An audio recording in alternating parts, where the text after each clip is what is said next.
ಮಹರ್ಷಿ ಆನಂದ್ ಗುರುಜಿ ಸೇವಾ ಸಮಿತಿ ಆಯೋಜನೆಯಲ್ಲಿ ಜರುಗಿತು ಶನೈಶ್ಚರ ಮಹಾಯಾಗ.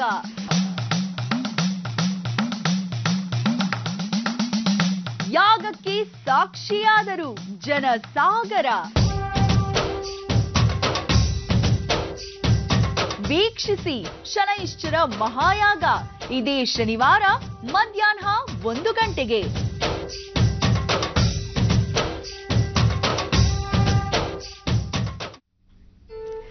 ನಮಸ್ಕಾರ, ಸುಪ್ರಭಾತ. ಜಿ ಕನ್ನಡ ವಾಹಿನಿಯ ಎಲ್ಲಾ ವೀಕ್ಷಕರಿಗೂ ಮಹರ್ಷಿ ವಾಣಿ ನೇರ ಪ್ರಸಾರದ ಕಾರ್ಯಕ್ರಮಕ್ಕೆ ಪ್ರೀತಿಯ ಸ್ವಾಗತ ಸುಸ್ವಾಗತವನ್ನ ಕೋರ್ತಾ ಇದ್ದೀನಿ. ನಾನು ಶ್ರುತಿ. ವೀಕ್ಷಕರೇ, ಮಹರ್ಷಿ ವಾಣಿ ಕಾರ್ಯಕ್ರಮದ ಸ್ಪಾನ್ಸರ್ ಆಗಿರುವಂತವರು Shrinidhi publications, Balepete avenue road, Bengaluru.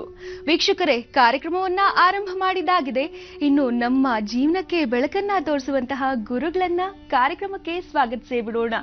ಬನ್ನಿ. ಶ್ರೀಯುತರು ಬ್ರಹ್ಮಶ್ರೀ ಆನಂದ ಸಿದ್ಧಪೀಠಂನ ಸಂಸ್ಥಾಪಕರು, ಖ್ಯಾತ ಜ್ಯೋತಿಷ್ಯರು, ಚಕ್ಷುರ್ಮತಿ ವಿದ್ಯೆಯಲ್ಲಿ ಪ್ರವೀಣತೆಯನ್ನ ಹೊಂದಿರುವಂತಹ ನಮ್ಮ ನಿಮ್ಮ ಪ್ರೀತಿಯ ಅವರೇ ಡಾಕ್ಟರ್ ಮಹರ್ಷಿ ಆನಂದ ಗುರುಜಿರವರು.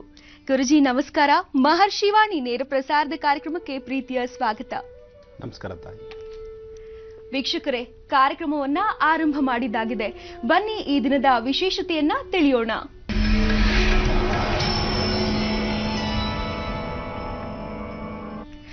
ಗುರುಜಿ, ಕಾರ್ಯಕ್ರಮವನ್ನ ಆರಂಭ ಮಾಡಿದ್ದಾಗಿದೆ. ಪ್ರತಿ ಸಂಚಿಕೆಯಲ್ಲೂ ದಿನದ ವಿಶೇಷತೆಯನ್ನ ತಿಳಿದುಕೊಳ್ಳುವಂಥದ್ದು ವಾಡಿಕೆ. ಇವತ್ತಿನ ಕಾರ್ಯಕ್ರಮದಲ್ಲಿ ದಿನ ವಿಶೇಷತೆಯನ್ನ ತಿಳಿಸ್ಕೊಡ್ತೀರಾ?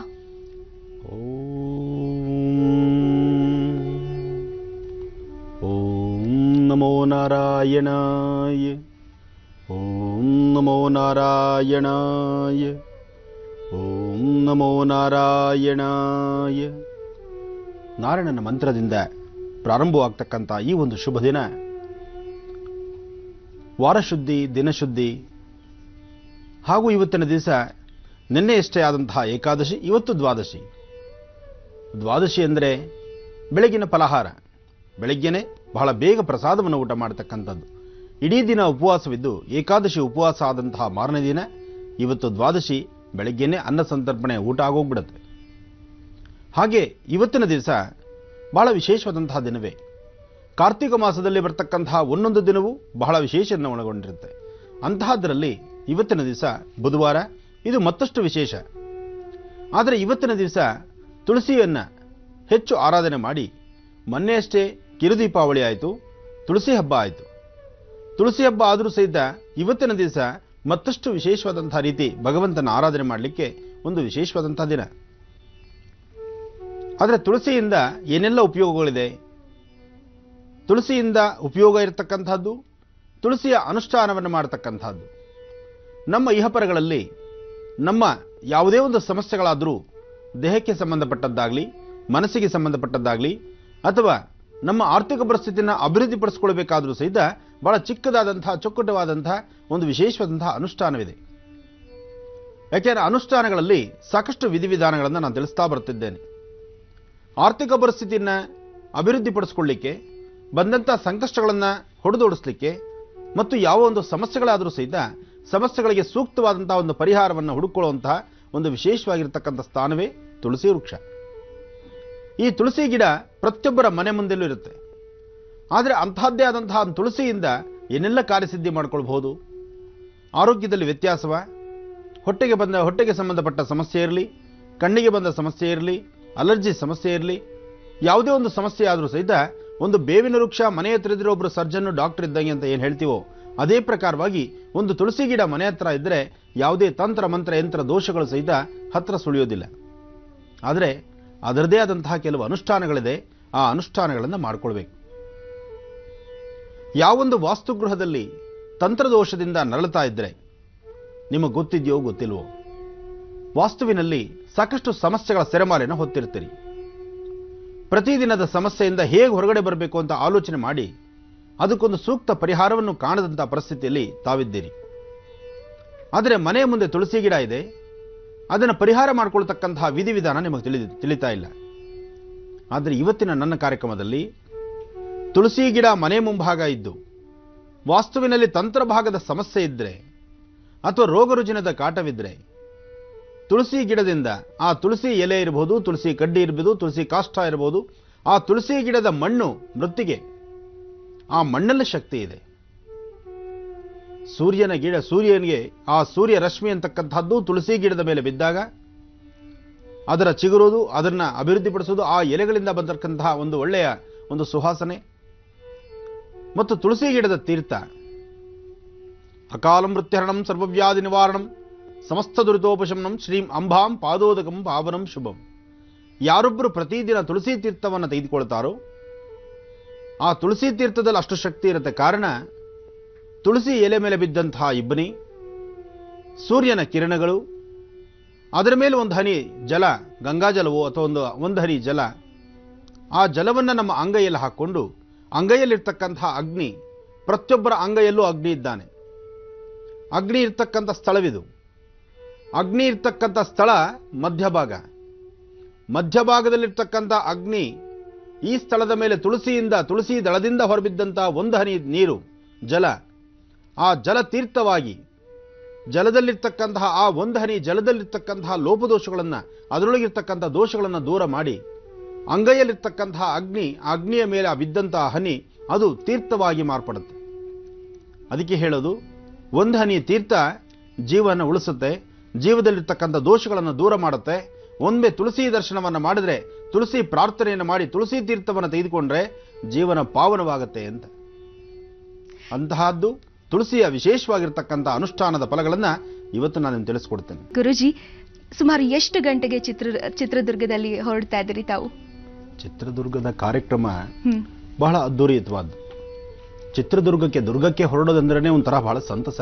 ಯಾಕೆಂದ್ರೆ ಆ ದುರ್ಗದಲ್ಲಿರ್ತಕ್ಕಂಥ ಆತ್ಮೀಯ ಅಭಿಮಾನಿಗಳಿದ್ದಾರಲ್ಲ, ಅವರಲ್ಲಿ ಬಹಳಷ್ಟು ವಿಶೇಷತೆ ಇದೆ. ಇವರು ಈ ಕಾರ್ಯಕ್ರಮಕ್ಕೆ ನನ್ನ ಆಗಮನ ಬಂದಾಗಲೇ ಮೊದಲನೇ ಒಂದು ಮಾತಲ್ಲೇ ನಾನು ಒಪ್ಕೊಂಡಂತಹದ್ದು. ಯಾಕೆಂದ್ರೆ ಅಲ್ಲಿ ಕನ್ನಡ ರಾಜ್ಯೋತ್ಸವವನ್ನು ಬಹಳ ವಿಶೇಷವಾಗಿ ವಿಜೃಂಭಣೆಯಾಗಿ ಆಚರಣೆ ಮಾಡುತ್ತಿದ್ದಾರೆ. ಕನ್ನಡ ರಾಜ್ಯೋತ್ಸವವನ್ನು ವಿಶೇಷವಾದಂತಹ ರೀತಿ ವಿಜೃಂಭಣೆಯಾಗಿ ವಿಜಯ ಕರ್ನಾಟಕ ಪ್ರಜಾ ರಕ್ಷಣಾ ವೇದಿಕೆಯವರು ಆಯೋಜಿಸಿರ್ತಕ್ಕಂತಹ ಸಂತೆಪೇಟೆ ಸರ್ಕಲ್ ಚಿತ್ರದುರ್ಗ, ಇಲ್ಲಿಗೆ ನಾನು ಬರ್ತಾ ಇದ್ದೇನೆ. ಈ ವೇದಿಕೆ ಉದ್ಘಾಟನಾ ಸಮಾರಂಭ ಜೊತೆಗೆ ರಾಜ್ಯೋತ್ಸವದ ವಿಶೇಷವಾಗಿರತಕ್ಕಂಥ, ರಾಜ್ಯೋತ್ಸವ ಅಂದರೆ ಬರೀ ಒಂದು ದಿನದ ಕತೆ ಅಲ್ಲ.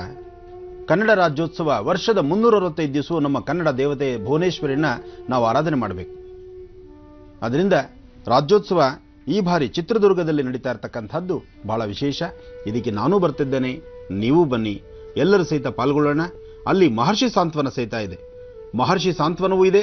ಬಹಳ ವಿಶೇಷವಾದಂತಹ ಅರ್ಥಗರ್ಭಿತವಾದಂತಹ ಸಾಂಸ್ಕೃತಿಕ ಕಾರ್ಯಕ್ರಮಗಳು ಇದೆ. ಜೊತೆಗೆ ನೊಂದ ಮನಸ್ಸುಗಳಿಗೆ ಸೂಕ್ತ ಪರಿಹಾರವನ್ನು ನೀವು ಅಲ್ಲಿ ಕೇಳಿದಂತಹ ಪ್ರಶ್ನೆಗಳಿಗೆ ಉತ್ತರಿಸುವಂತಹ ಒಂದು ಸೌಭಾಗ್ಯ ಚಿತ್ರದುರ್ಗದಲ್ಲಿ ನನಗಿದೆ. ಚಿತ್ರದುರ್ಗದ ಈ ಕಾರ್ಯಕ್ರಮಕ್ಕೆ ನಾನು ಆಗಮಿಸ್ತಾ ಇದ್ದೇನೆ. ನೀವೆಲ್ಲರೂ ಬನ್ನಿ, ಕಾರ್ಯಕ್ರಮನ ಬಹಳ ಅದ್ದೂರಿತ್ವ ಮಾಡೋಣ. ನಮ್ಮ ಕನ್ನಡದ ತಾಯಿ ಭುವನೇಶ್ವರಿನ ಆರಾಧನೆ ಮಾಡೋಣ. ಬಹಳ ವಿಶೇಷವಾಗಿ ವಿಜಯ ಕರ್ನಾಟಕ ಪ್ರಜಾ ರಕ್ಷಣಾ ವೇದಿಕೆಯವರು ಆಯೋಜಿಸಿರ್ತಕ್ಕಂತಹ ಕನ್ನಡ ರಾಜ್ಯೋತ್ಸವದ ಹಬ್ಬವನ್ನು ವಿಶೇಷವಾಗಿ ಅರ್ಥಗರ್ಭಿತವಾಗಿ ಮಾಡೋಣ.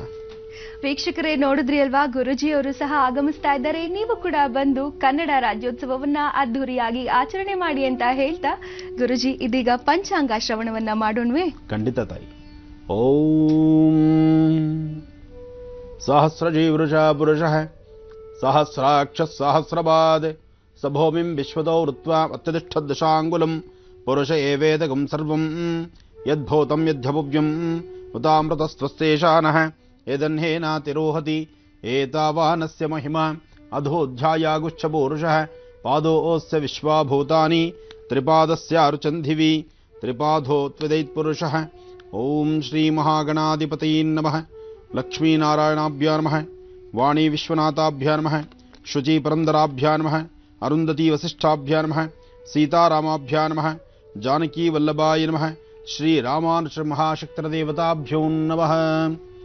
ಶ್ರೀ ಜಯನಾಮ ಸಂವತ್ಸರೇ ದಕ್ಷಿಣಾಯನೆ ಶರದೃತು ಕಾರ್ತೀಕ ಮಾಸ ಕೃಷ್ಣಪಕ್ಷ 19/11/2014 ಬುಧವಾರ ದ್ವಾದಶಿ ಹಸ್ತ ನಕ್ಷತ್ರ ಮತ್ತೆ ಪ್ರದೋಷ ಪೂಜೆ. ಇವತ್ತು ಪ್ರದೋಷ ಇದ್ದಾಗ ಶಿವನ ಆರಾಧನೆ ಬಹಳ ವಿಶೇಷ. ಇವತ್ತು ಸಂಜಾ ಕಾಲದಲ್ಲಿ ಗೋಧೂಳಿ ಲಗ್ನದಲ್ಲಿ ಸಾಂಬ ಸದಾಶಿವನಿಗೆ ಫಲ ಪಂಚಾಮೃತ ಅಭಿಷೇಕ, ರುದ್ರಾಭಿಷೇಕ. ಇಲ್ಲಿ ರುದ್ರಾಭಿಷೇಕ ಮತ್ತು ರುದ್ರನಿಗೆ ವಿಶೇಷವಾದಂತಹ ರೀತಿಯಲ್ಲಿ ಫಲಪಂಚಾಮೃತಕ್ಕಿನ್ನ ರುದ್ರನಿಗೆ ಜಲಾಭಿಷೇಕವೇ ಬಹಳ ಪ್ರಾಮುಖ್ಯತೆ. ಕಾಶಿಯಲ್ಲಿರ್ತಕ್ಕಂಥ ಕಾಶಿ ವಿಶ್ವೇಶ್ವರನಿಗೂ ಸಹಿತ ಇವತ್ತಿನ ದಿವಸ ಬಹಳ ವಿಶೇಷವಾದಂಥ ರೀತಿ ಆರಾಧನೆ ನಡೆದಿರುತ್ತೆ. ಕಾಶಿಯಲ್ಲಿರ್ತಕ್ಕಂಥ ಕಾಶಿ ವಿಶ್ವೇಶ್ವರನ ದರ್ಶನ ಅದು ಸಾಮಾನ್ಯವಲ್ಲ. ಕಾಶಿಗೆ ಹೋಗ್ತೀರಿ, ಕಾಶಿಯಲ್ಲಿ ಶಿವನ ದರ್ಶನ ಮಾಡ್ತೀರಿ, ಗಂಗಾ ಸ್ನಾನವನ್ನು ಮಾಡ್ತೀರಿ. ಗಂಗಾ ಸ್ನಾನ ತುಂಗಾಪಾನ ಅಂತ ಹೇಳಿದ್ದಾರೆ. ಒಮ್ಮೆಯಲ್ಲಿ ಗಂಗೆಯಲ್ಲಿ ಮಿಂದೆದ್ದರೆ ಅಂದರೆ ಗಂಗಾ ಸ್ನಾನವನ್ನು ಮಾಡಿ ಶಿವನ ದರ್ಶನವನ್ನು ಮಾಡಿದ್ರೆ ಈ ಜನ್ಮದಲ್ಲಿ ಮಾಡಿರ್ತಕ್ಕಂತಹ ಪ್ರಾರಬ್ಧ ಕರ್ಮಗಳು ಖಂಡಿತ ದೂರ ಆಗುತ್ತೆ. ಎಷ್ಟೋ ಜನ ಕಾಶಿ ಯಾತ್ರೆ ಮಾಡ್ತಾರೆ. ಹಿಂದೆ ಕಾಶಿ ಯಾತ್ರೆ ತುಂಬ ಕಷ್ಟಕರವಾಗಿತ್ತು. ಕಾಶಿ ಯಾತ್ರೆ ಅಂದರೆ ಅಬ್ಬಾ ಕಾಶಿಗೆ ಹೋದ ಮನುಷ್ಯ ಪುನಃ ಏನೋ ಅಂತಿದ್ರು. ಆದರೆ ಇವತ್ತು ಕಾಶಿ ಯಾತ್ರೆ ಕಷ್ಟವಿಲ್ಲ. ಹಾಗೆ ಗಂಗಾ ಸ್ನಾನ ಖಂಡಿತ ಕಷ್ಟವಿಲ್ಲ. ಆದರೆ ಮನುಷ್ಯನ ಬದುಕಿರ್ತಕ್ಕಂತಹ ಈ ದಿನಗಳಲ್ಲಿ ಒಬ್ಬ ಮನುಷ್ಯ ತನ್ನ ಬದುಕಿನುದ್ದಕ್ಕೂ ತಾನು ಸಾಧನೆಯನ್ನು ಮಾಡಬೇಕಾದ್ದು, ದೇವರ ದರ್ಶನವನ್ನು ಮಾಡಬೇಕಾದ್ದು ಕಾಶಿ ಕ್ಷೇತ್ರದಲ್ಲಿರ್ತಕ್ಕಂಥ ಕಾಶಿ ವಿಶ್ವೇಶ್ವರನ ಜೊತೆಗೆ ಒಮ್ಮೆ ಆದರೂ ಗಂಗಾಸ್ನಾನವನ್ನು, ಈ ಗಂಗಾಸ್ನಾನವನ್ನು ಒಮ್ಮೆ ನಾವು ಮಾಡಿದ್ರೂ ಸಹಿತ ನಮ್ಮ ಜನ್ಮಾಂತರದ ಪ್ರಾರಬ್ಧ ಕರ್ಮಗಳು, ಪಾಪಕ್ಲೇಶಗಳು ಎಲ್ಲವೂ ದೂರ ಆಗುತ್ತದೆ. ಅದಕ್ಕೋಸ್ಕರ ಸಾಕಷ್ಟು ಜನ ಕಾಶಿ ಯಾತ್ರೆಯನ್ನು ಮಾಡ್ತಾರೆ. ಹಿಂದೆ ಕಾಶಿ ಯಾತ್ರೆಗೆ ಹೊರಟ್ರೆ ಆಲೋಚನೆ ಮಾಡ್ತಿದ್ರು. ಇವತ್ತಿಗೂ ಮದುವೆಗಳಲ್ಲಿ ವಾಡಿಕೆ ಇದೆ ಕಾಶಿ ಯಾತ್ರೆ ಅಂತಕ್ಕಂಥದ್ದು. ಅಂದರೆ ವರ ನಾನು ಕಾಶಿಗೆ ಹೊರಡ್ತೀನಿ ಅಂತ ಮುಂದೆ ಒಂದು ಹೆಜ್ಜೆ ಇಟ್ಟಾಗ ಹೆಣ್ಣು ಕೊಡ್ತಕ್ಕಂಥ ಮಾವ ಕಾಲು ತೊಳೆದು ಪುನಃ ನನ್ನ ಮಗಳನ್ನು ಕೊಡ್ತೇನೆ, ನೀನು ಮದುವೆ ಮಾಡಿಕೊಂಡು ಆನಂದದಿಂದ ಸುಖಮಯವಾಗಿ ಸಂತೋಷವಾಗಿರಪ್ಪ ಅಂತೇಳಿ ಹಳೆಯನ್ನ ಕಾಲು ತೊಳೆದು ಪಾದಗಳನ್ನು ತೊಳೆದು ಒಳಗೆ ಕರ್ಕೊಳ್ಳುವಂತಹ ಪದ್ಧತಿ ಇದೆ. ನೋಡಿ ಎಷ್ಟು ವಿಶೇಷ ಇದೆ ಕಾಶಿ ಯಾತ್ರೆ ಅಂದರೆ. ಅದರ ಹಿಂದಿನ ಚರಿತ್ರೆ ಇದು. ಅದಾದ ನಂತರ ನನ್ನ ಮಗಳ ಜೊತೆ ಸಂಸಾರವನ್ನು ಮಾಡಿ ಮಗಳಿಗೆ ನನ್ನ ಮಗಳಿಗೆ ಅಂದರೆ ನಿಮಗೆ ದಂಪತಿಗಳಿಬ್ಬರಿಗೂ ಸಹಿತ ಪುತ್ರರತ್ನವೋ ಅಥವಾ ಪುತ್ರಿರತ್ನವೋ ಆಗಿ ನೀವು ಕನ್ಯಾದಾನ ಮಾಡಿ ನಿಮ್ಮ ಜವಾಬ್ದಾರಿಗಳನ್ನು ಮುಗಿಸಿ ನಂತರ ಕಾಶಿ ಯಾತ್ರೆಗೆ ಹೊರಡಿ ಅಂತ ಹೇಳ್ತಿದ್ರು. ಕಾಶಿ ಯಾತ್ರೆಗೆ ಬ್ರಹ್ಮಚಾರಿ ತಾನು ಕಾಶಿ ಯಾತ್ರೆ ಮಾಡಬೇಕು ಅಂದಾಗ ಮಾವ ತನ್ನ ಮಗಳನ್ನು ಕೊಟ್ಟು ಮದುವೆ ಮಾಡಿ ದಂಪತಿಗಳಿಬ್ಬರು ಸಹಿತ ಒಂದು ಸುಖ ಸಂತೋಷದಿಂದ ಅವರಿಗೆ ಹುಟ್ಟತಕ್ಕಂತಹ ಮಕ್ಕಳು ಅವರ ಸಂಸಾರ ಮಾಡಿ ಅವ್ರನ್ನ ಮತ್ತೊಂದೆಡೆಗೆ ಜವಾಬ್ದಾರಿ ಸೇರಿಸಿ ನಂತರ ನೀನು ಕಾಶಿ ಯಾತ್ರೆ ಹೊರಡು ಅಂತಿತ್ತು. ಈಗ ಕಾಶಿ ಯಾತ್ರೆ, ಕಾಶಿಯಲ್ಲಿರ್ತಕ್ಕಂಥ ಕಾಶಿ ವಿಶ್ವೇಶ್ವರನ ದರ್ಶನ ಮಾಡಬೇಕು ಅಂದರೆ ಈಗ ಸಂಕಲ್ಪ ಮಾಡಿದ್ರೆ ಮಧ್ಯಾಹ್ನ 1-2 ಗಂಟೆಗೆಲ್ಲ ಕಾಶಿಯಲ್ಲಿ ದರ್ಶನ ಮಾಡಬಹುದು. ಅಂದರೆ ಏರೋಪ್ಲೇನ್ ವ್ಯವಸ್ಥೆ ಇದೆ. ಮಾರ್ಗ ಮಧ್ಯದಲ್ಲಿ ಹಿಂದೆ ಕಾಶಿ ಯಾತ್ರೆನೇ ನಡೆದು ಹೋಗಬೇಕಾಗಿತ್ತು, ಬಂಡಿಗಳಲ್ಲಿ ಬೇಕಾಗಿತ್ತು. ಇವತ್ತು ಕಾಶಿ ಯಾತ್ರೆ ಮಾಡಬೇಕು, ಕಾಶಿನ ದರ್ಶನ ಮಾಡಬೇಕು, ಕಾಶಿಯಲ್ಲಿರ್ತಕ್ಕಂಥ ವಿಶ್ವೇಶ್ವರನ ದರ್ಶನ ಬಹಳ ಸುಲಭವಾಗಿದೆ. ಆದರೂ ಕಾಶಿ ವಿಶ್ವೇಶ್ವರನ ದರ್ಶನ ಈ ಕಾರ್ತಿಕ ಮಾಸದಲ್ಲಿ ಬಹಳ ವಿಶೇಷವಾದಂಥದ್ದು. ಯಾಕೆಂದರೆ ಆ ಕಾಶಿ ಕ್ಷೇತ್ರದಲ್ಲಿರ್ತಕ್ಕಂಥ ಕಾಶಿ ವಿಶ್ವೇಶ್ವರನ ಸಾನ್ನಿಧ್ಯ ಅಷ್ಟು ಪರಮ ಪವಿತ್ರವಾಗಿರ್ತಕ್ಕಂಥದ್ದು. ಬನ್ನಿ ದರ್ಪಣಾಂಜನ ದರ್ಶನ ಮಾಡೋಣ. ಇನ್ನಷ್ಟು ವಿಶೇಷ ಮಾಹಿತಿಗಳಿದೆ, ಮುಂದೆ ತಗೊಂಡು ಹೋಗೋಣ. ಓಂ ಗುರು ಬ್ರಹ್ಮ ಗುರು ವಿಷ್ಣು ಗುರುದೇವೋ ಮಹೇಶ್ವರ ಗುರು ಸಾಕ್ಷಾತ್ ಪರಬ್ರಹ್ಮ ತಸ್ಮೈ ಶ್ರೀ ಗುರುವೇ ನಮಃ. ಗುರುವೇ ಸರ್ವಲೋಕಾನಾಂ ವಿಷಜೇ ಭವರೋಗಿಣಾಂ ನಿಧಯೇ ಸರ್ವವಿದ್ಯಾನಾಂ ಶ್ರೀಂ ದಕ್ಷಿಣಾಮೂರ್ತಯೇ ನಮೋ ನಮಃ. ಭಗವತಿ ಶ್ರೀರಾಜರಾಜೇಶ್ವರೀ ನಮಃ. ಶ್ರೀಮದ್ಮಹಾಲಲಿತಾಂಬಿಕಾಯ ನಮಃ. ದುರ್ಗಾ ಪರಮೇಶ್ವರೀ ನಮಃ. ಕ್ಷೇತ್ರಪಾಲಿನೀ ನಮಃ. ಕ್ಷೇತ್ರೇಶೀ ನಮಃ. ಕ್ಷೇತ್ರಘ್ನಸಪಾಲಿನೀ ನಮಃ. ಶ್ರೀಂ ಲಲಿತಾಂ ಬಾಲಾತ್ ತ್ರಿಪುರ ಸುಂದರೀ ದೇವತಾಭ್ಯೋ ನಮಃ. ಇನ್ನ ರಾಶಿಫಲ ಮುಂದುವರಿಸೋಣ. ಹೌದು ಗುರುಜಿ. ಓಂ ನಮಃ ಸೂರ್ಯಾಯ ಚಂದ್ರಾಯ ಮಂಗಳಾಯ ಬುಧಾಯ ಚ ಗುರು ಶುಕ್ರ ಶನಿಭ್ಯಶ್ಚ ರಾಹವೇ ಕೇತುವೇ ನಮಃ. ಆದಿತ್ಯಾದಿ ನವಗ್ರಹ ದೇವತಾಭ್ಯೋ ನಮಃ. ನವಗ್ರಹಗಳನ್ನು ಪ್ರಾರ್ಥನೆ ಮಾಡ್ತಾ ರಾಶಿ ಫಲಗಳಲ್ಲಿ ಮೊದಲನೇ ರಾಶಿಯಾದಂತಹದ್ದು ಮೇಷರಾಶಿ. ಮೇಷರಾಶಿಯಲ್ಲಿರ್ತಕ್ಕಂಥವರು ರಾಶಿ ನಕ್ಷತ್ರಚಾರ ಪ್ರಕಾರ ಚಂದ್ರ ಇರ್ತಕ್ಕಂಥ ಆಸ್ಥಾನ ಚೆನ್ನಾಗಿದ್ದು ಇವತ್ತಿನ ದಿವಸ ತುಂಬ ದಿನಗಳಂದರೆ ಕಳೆದ 8-10 ದಿನಗಳಿಂದ ನೆಮ್ಮದಿ ಕಾಣದಂತಾಗಿರ್ತಕ್ಕಂತಹ ನಿಮ್ಮ ಬದುಕಿಗೆ ಇವತ್ತಿನ ದಿವಸ ನೆಮ್ಮದಿಯನ್ನು ನೋಡಬಹುದು. ಮೇಷರಾಶಿಯಲ್ಲಿರ್ತಕ್ಕಂಥವರು ಬರ್ತಕ್ಕಂತಹ ದೋಷಗಳಿಂದ ನೀವು ಮುಕ್ತರಾಗಲಿಕ್ಕೆ ಇವತ್ತು ನೀವು ಮಾಡಬೇಕಾದ್ದು ಅಗಸ್ತ್ಯೇಶ್ವರ ಅಥವಾ ಸಾಂಬ ಸದಾಶಿವ ರುದ್ರನ ಆಲಯಕ್ಕೆ ಹೋಗಿ ತುಳಸಿ ಅಥವಾ ಭಸ್ಮದಿಂದ ಸ್ವಾಮಿನ ಪ್ರಾರ್ಥನೆ ಮಾಡಿ ಬರೋದರಿಂದ ಇಷ್ಟಾರ್ಥಗಳು ಸಿದ್ಧಿಯಾಗುತ್ತೆ. ಇವತ್ತು ತುಳಸಿಯಿಂದ ಅರ್ಚನೆ ಅಂತ ಹೇಳಿದೆ. ತುಳಸಿ ವಿಷ್ಣುವಿಗೆ ಪ್ರಿಯ, ಭಸ್ಮ ರುದ್ರನಿಗೆ ಪ್ರಿಯ. ಆದರೆ ಶಿವನ ಆಲಯದಲ್ಲಿ ಇವತ್ತಿನ ದಿವಸ ತುಳಸಿ ಮತ್ತು ಭಸ್ಮವನ್ನೇ ಕೊಡೋದ್ರಿಂದ ಬುಧವಾರ ವಿಷ್ಣುವಿಗೆ ಪ್ರೀತಿ, ಜೊತೆಗೆ ಇವತ್ತು ಶಿವನ ಆರಾಧನೆ, ಇವೆರಡು ಪ್ರದೋಷ ಕಾಲದಲ್ಲಿ ಅನುಷ್ಠಾನಗಳಿರೋದ್ರಿಂದ ಮೇಷರಾಶಿಯವರು ಈ ಅನುಷ್ಠಾನವನ್ನು ನೀವು ಪ್ರಾರ್ಥನೆ ಮಾಡಿದ್ರೆ, ಅನುಷ್ಠಾನವನ್ನು ಕಾರ್ಯಸಿದ್ಧಿ ತಂದುಕೊಂಡ್ರೆ ಖಂಡಿತ ಇಷ್ಟಾರ್ಥ ಸಿದ್ಧಿಯಾಗುತ್ತೆ. ಜೊತೆಗೆ ಮೇಷರಾಶಿಯಲ್ಲಿರ್ತಕ್ಕಂಥವರು ಇವತ್ತಿನ ದಿವಸ ಮಧ್ಯಾಹ್ನ 12:20 1:30 ಒಳಗೆ ಈ ಮಧ್ಯದಲ್ಲಿ ಯಾರಿಗಾದ್ರೂ ಏನಾದ್ರು ಒಂದಿಷ್ಟು ತಿನ್ನಲಿಕ್ಕೆ ಒಂದು ಪದಾರ್ಥವನ್ನು ಕೊಡಿ. ನಿಮ್ಮ ಕೈಯಿಂದ ಅನ್ನದಾನವನ್ನು ಇವತ್ತು ಮಾಡಿದ್ದೇ ಆದರೆ ನಿಮ್ಮ ಇಷ್ಟಾರ್ಥಗಳು ಶೀಘ್ರವಾಗಿ ಸಿದ್ಧಿಯಾಗುತ್ತೆ. ಇನ್ನು ವೃಷಭ ರಾಶಿ.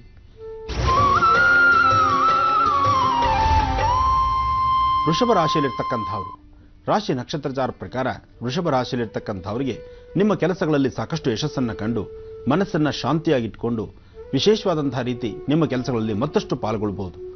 ಇವತ್ತಿನ ಕೆಲಸಗಳಲ್ಲಿ ಆರ್ಥಿಕ ಪರಿಸ್ಥಿತಿಯಿಂದ ಅಭಿವೃದ್ಧಿ ಇದ್ದು ಮಾಡತಕ್ಕಂತಹ ಸಕಲ ವಿಧವಾದಂತಹ ಎಲ್ಲ ಕೆಲಸಗಳಲ್ಲೂ ಒಂದು ಯಶಸ್ಸನ್ನು ಕಂಡು ಇವತ್ತು ಸಾಕಷ್ಟು ಅಭಿವೃದ್ಧಿಯತ್ತ ನಡೆಯುವಂತಹ ಒಂದು ವಿಶೇಷವಾದಂಥ ದಿನ ವೃಷಭ ರಾಶಿಯವರಿಗೆ. ಆದರೆ ವೃಷಭ ರಾಶಿಯಲ್ಲಿರ್ತಕ್ಕಂತಹ ಹೆಣ್ಣು ಮಕ್ಕಳು ನಿಮ್ಮ ಆರೋಗ್ಯದ ಕಡೆ ಸ್ವಲ್ಪ ಗಮನ ಬೇಕು. ಬೆಳಗ್ಗೆನೆ ಹೊಟ್ಟೆಗೆ ಸಂಬಂಧಪಟ್ಟಂಥ ಬಾಧೆ ಅಥವಾ ಅರ್ಧ ತಲೆನೋವಿಂದ ಒದ್ದಾಡ್ತಕ್ಕಂಥದ್ದು ಅಥವಾ ನೀವು ಹೊರಡಬೇಕಾದಂತಹ ಕೆಲಸಕ್ಕೆ ಸರಿಯಾದ ಸಮಯಕ್ಕೆ ಹೊರಡದಿರ ನಿಮ್ಮ ಮೇಲಧಿಕಾರಿಗಳಿಂದ ಸಣ್ಣ ಪುಟ್ಟ ಮಾತು ಕೇಳುವಂಥದ್ದು.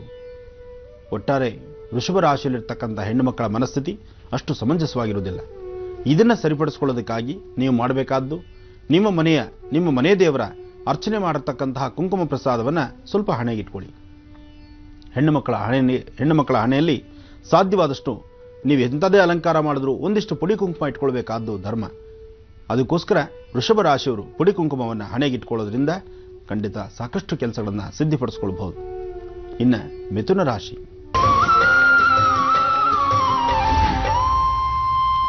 ಮಿಥುನ ರಾಶಿಯಲ್ಲಿರ್ತಕ್ಕಂಥವ್ರು, ರಾಶಿ ನಕ್ಷತ್ರಚಾರ ಪ್ರಕಾರ ಇವತ್ತು ಬುಧನ ಅನುಗ್ರಹದಿಂದ ನಿಮ್ಮ ಸ್ವಂತ ಜ್ಞಾನದಿಂದ ನೀವು ತೆಗೆದುಕೊಳ್ಳತಕ್ಕಂಥ ತೀರ್ಮಾನಗಳು ಶೀಘ್ರವಾಗಿ ಕಾರ್ಯಸಿದ್ಧಿ.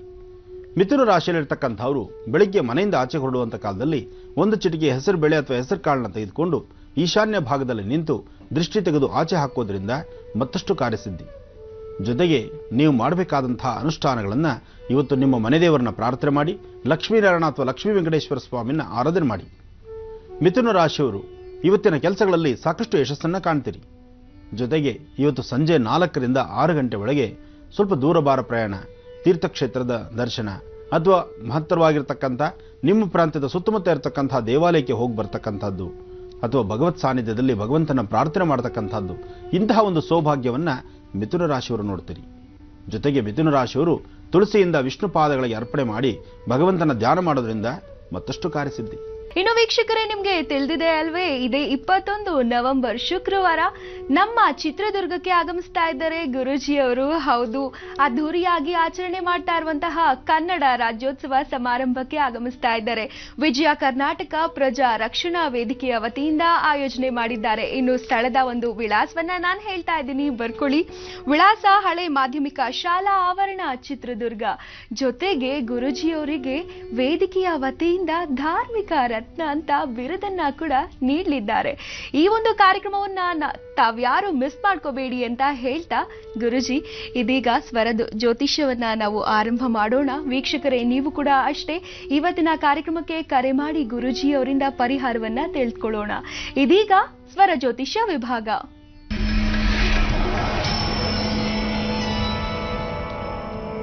ನಮ್ಮ ಕಾರ್ಯಕ್ರಮದ ಮೊದಲನೇ ಕರೆಯನ್ನ ಸ್ವೀಕರಿಸೋಣ. ಹಲೋ. Hello madam. ನಮಸ್ಕಾರಮ್ಮ, ತಮ್ಮ ಹೆಸರು? ನಮ್ಮ ಹೆಸರು ಜಯಶ್ರೀ ಅಂತ ಮೇಡಮ್. ಎಲ್ಲಿಂದ ಕರೆ ಮಾಡ್ತಿದ್ದೀರಾ? ನಾನು ಬೆಂಗಳೂರಿಂದ ಕರೆ ಮಾಡ್ತಾ ಇದ್ದೀನಿ ಮೇಡಮ್. ಸರಿಮಾ, ನಿಮ್ಮ ಸಮಸ್ಯೆ ಏನಿದೆ? ಗುರೂಜಿ ಅವರಿದ್ದಾರೆ, ಮಾತಾಡಿ ಅವ್ರ ಜೊತೆ. ಸರಿ ಮೇಡಮ್. ಹಲೋ. ಹಲೋ ಗುರುಜಿ, ನಮಸ್ತೆ. ನಮಸ್ತೆ ತಾಯಿ, ಚೆನ್ನಾಗಿದ್ದೀರಮ್ಮ? ಚೆನ್ನಾಗಿದೆ ಗುರುಜಿ, ನೀವ್ ಹೇಗಿದ್ದೀರಾ? ಚೆನ್ನಾಗಿದ್ದೀನಿ ತಾಯಿ, ಹೇಳ್ಮ. ಗುರುಜಿ, ನಮ್ಮ ಅಣ್ಣನ ಬಗ್ಗೆ ಕೇಳ್ಬೇಕಿತ್ತು, ಆದ್ರೆ ನಮ್ಮ ಅಣ್ಣ ಇಲ್ಲ ಇಲ್ಲಿ ನನ್ನ ಹತ್ರ. ಅದು ಧ್ವನಿ ಮುಖಾಂತರ ಹೇಳ್ತೀರಾ ಅಂತ ನನ್ಗೆ ಗೊತ್ತು. ಆದ್ರೆ ನಮ್ ತಂದೆಗೆ ಇವಾಗ 64 ವಯಸ್ಸು ಗುರುಜಿ. ಅದರಿಂದ ಅವ್ರು ತುಂಬಾ ನೊಂದ್ಕೊಂಡ್ ಬಿಟ್ಟಿದ್ದಾರೆ. ಅವ್ರ ಆರೋಗ್ಯ ಸಮಸ್ಯೆ ಕೂಡ ಇದೆ ಗುರುಜಿ. ಸ್ವಲ್ಪ ನಮ್ ತಂದೆ ನಂಬರ್ ಕೊಡ್ತೀನಿ. ಇಲ್ಲಿ ಸುಮಾರು ಸರಿ ನಾನು ಕಾಲ್ ಮಾಡಿದೆ ಗುರುಜಿ, ಅದು ಕಾಲ್ ಕಲೆಕ್ಟ್ ಆಗ್ಲಿಲ್ಲ. ನಿಮ್ಗೆ ಇವತ್ತು ಸಿಕ್ಕಿದೆ ಗುರುಜಿ, ಅವ್ರ ನಂಬರ್ ಕೊಡ್ತೀನಿ, ಸ್ವಲ್ಪ ಮಾತಾಡ್ತೀರಾ ಗುರುಜಿ? ಅಮ್ಮ, ನೀವು ಅವ್ರ ನಂಬರ್ ಕೊಟ್ಟು ನಾನು ಅವ್ರನ್ನ ಕರೆ ಮಾಡಿ ಮಾತಾಡೋಷ್ಟು ಸಮಯದ ಇಲ್ಲಿ ಅಭಾವ ಇದೆಯಲ್ಲ ತಾಯಿ. ಪ್ಲೀಸ್ ಗುರುಜಿ, ಅವ್ರಿಗೆ ಫಸ್ಟೇ ಆರೋಗ್ಯ ಸಮಸ್ಯೆ ಇದೆ ಗುರುಜಿ. ಆರೋಗ್ಯ ಸಮಸ್ಯೆದಿಂದ ಈಗ ತಾವು ಅಣ್ಣನ ಬಗ್ಗೆ ಕೇಳಬೇಕಾ, ಅಪ್ಪನ ಬಗ್ಗೆ ಮಾತಾಡ್ಬೇಕಾ? ಅಣ್ಣನ್ ಬಗ್ಗೆ ಕೇಳ್ಬೇಕು ಗುರುಜಿ. ಅಣ್ಣ ಮದ್ವೆ ಬೇಡ ಅಂತ ಇದಾರೆ, ಯಾತಕ್ ಬೇಡ ಅಂತ ಇದಾರೆ ಅಂತ ಗೊತ್ತಾಗ್ಬೇಕು ಗುರುಜಿ. ತಾಯಿನ ಬೇರೆ ಕಳ್ಕೊಂಡ್ ಬಿಟ್ಟಿದೇವಿ, ತಂದೆ ಇದಾರೆ ಗುರುಜಿ. ಅವ್ರಿಗೋಸ್ಕರ ಇಷ್ಟೊಂದು ಇದ್ ಮಾಡ್ತಾ ಇದೀನಿ ಗುರುಜಿ. ನನ್ಗ್ ಮದ್ವೆ ಕೂಡ ಆಗಿದೆ, ನನ್ ಗಂಡನ್ ಮನೇಲಿ ಇದೀನಿ, ನಾನ್ ಚೆನ್ನಾಗಿದ್ದೀನಿ ಗುರುಜಿ. ಅವನಿಂದ ಸ್ವಲ್ಪ ತುಂಬಾ ತಂದೆ ಕಷ್ಟ ಅನುಭವಿಸ್ತಾ ಇದಾರೆ ಗುರುಜಿ. ಅದಕ್ಕೆ ಅಣ್ಣನ ಮದುವೆ ಆಗ್ಬೇಕು, ಮದುವೆ ಮಾಡ್ಕೊಳ್ಳಿಕ್ ಬೇಡ ಅಂತ ಹೇಳ್ತಿದಾರ? ಹಾ ಗುರುಜಿ. ಒಂದ್ ಕೆಲಸ ಮಾಡಿ ತಾಯಿ, ಅಣ್ಣನ ಫೋಟೋನ ನಮ್ಮ ವಾಹಿನಿ ಕಳಿಸ್ಕೊಡಿ. ಹಾ ಗುರುಜಿ. ನಾನು ನೋಡಿ ಆ ವಾಹಿನಿ ಅದ್ರ ಇರ್ತಕ್ಕಂಥ ಏನಾದ್ರು ಲೋಪದೋಷಗಳಿದ್ರೆ ಆದ್ರೆ ಗುರುಜಿ ಅವರು ನನ್ನ ಹತ್ರನು ಮಾತಾಡ್ತಾ ಇಲ್ಲ ಗುರುಜಿ. ನಾನೇನಾದ್ರೂ ಹೇಳಿದ್ರೆ ನಮ್ ಜೊತೆಗೆ ಜಗಳ ಮಾಡ್ತಾರೆ, ಬೈತಾರೆ. ಅದಕ್ಕೋಸ್ಕರ ನಾನು ಕಾಲ್ ಮಾಡಿದೆ ಗುರುಜಿ. ಮತ್ತೆ ಹೇಗ್ ಗೊತ್ತಾಗುತ್ತೆ ತಾಯಿ? ಅವರ ಸ್ವರತರಂಗ ಇಲ್ಲ, ಅವ್ರ ಕಣ್ಣರೇಖೆ ಇಲ್ಲ. ಹೌದು ಎಲ್ಲೋ ಇರ್ತಕ್ಕಂತಹ ವ್ಯಕ್ತಿ, ಆತನ ಬಗ್ಗೆ ಒಂದು ಅದು ಮದುವೆಗೆ ಸಂಬಂಧಪಟ್ಟಂತ ವಿಚಾರ ನಾನು ಈ ವೇದಿಕೆಯಲ್ಲಿ ಕೂತು ಏನ್ ತಿಳಿಸ್ಲಿಕ್ಕೆ ಬರುತ್ತೆ? ಕಷ್ಟ ತಂದೆ ನಂಬರ್ ಕೊಡ್ತೀನಿ ಗುರುಜಿ, ಅವ್ರಿಗೆ ಸ್ವಲ್ಪ ಅಪ್ಪನ್ಗೆ ಫೋನ್ ಮಾಡಿ. ಅಮ್ಮ, ನಾವು ಇಲ್ಲಿಂದ ಹೊರಗಡೆ ಕರೆ ಹೋಗ್ಲಿಕ್ಕೆ ಆಗುದಿಲ್ಲ. ನೀವು ಕರೆ ಮಾಡಿದಾಗ ನಾನು ಮಾತಾಡ್ಬೋದೇ ವಿನಃ ನನ್ನ ಜೀ ಕನ್ನಡ ಇದು ನೇರ ಪ್ರಸಾರ. ನಿಮ್ಮ ಕರೆಯನ್ನು ನಾವು ತಗೊಳ್ತೀವಿ. ನಾವು ಇಲ್ಲಿಂದ ಕರೆ ಮಾಡ್ಲಿಕ್ಕೆ ನಮಗೆ ಇಲ್ಲಿ ಪ್ರಾವಿಷನ್ ಇರೋದಿಲ್ಲ, ಅಂದ್ರೆ ಆ ಒಂದು ಅವಕಾಶ ನಮಗೆ ಇಲ್ಲಿ ಸಿಗೋದಿಲ್ಲ. ಆದ್ರೆ ಒಂದಂತೂ ಸತ್ಯ, ನಿಮ್ಮ ತಂದೆಯವ್ರ ಫೋಟೋವನ್ನು ಕಳಿಸಿ ಬೇಕಾದ್ರೆ ನಾನು ಮಾತಾಡ್ತೇನೆ, ಅಥವಾ ನಿಮ್ಮ ತಂದೆಯವರಿಂದ ಒಂದು ಕರೆ ಮಾಡಿಸುವಂತಹ ಒಂದು ಪ್ರಯತ್ನವನ್ನ ನೀವು ಮಾಡಿ, ಅದನ್ನ ನಾನು ಮಾತಾಡ್ತೇನೆ. ಸಿಗ್ಲಿಲ್ಲ ಗುರುಜಿ, ನಮ್ಮ ಹತ್ರ ಇಲ್ಲ. ಅವ್ರು ಊರಲ್ಲಿದ್ದಾರೆ ಗುರುಜಿ, ನಾವು ಬೆಂಗಳೂರಲ್ಲಿ ಇರೋದು. ಬಂದಾಗ ಕಾಲ್ ಸಿಗ್ಲಿಲ್ಲ ಗುರುಜಿ, ಇಲ್ಲಾರ್ದಾಗೆ ಸಿಗುತ್ತೆ. ಇವಾಗಲೇ ಒಂದ್ಸರಿ ಕರೆ ಮಾಡಿ ಕೂಡ ನಾನು ನಿಮ್ಗೆ ಕೇಳ್ದೆ, ನೀವು ಧ್ವನಿ ಮುಖಾಂತರ ಹೇಳ್ತೀನಿ ಅಂದಿದ್ದಕ್ಕೆ ಕರೆ ಕಟ್ಟಾಯ್ತು ಗುರುಜಿ.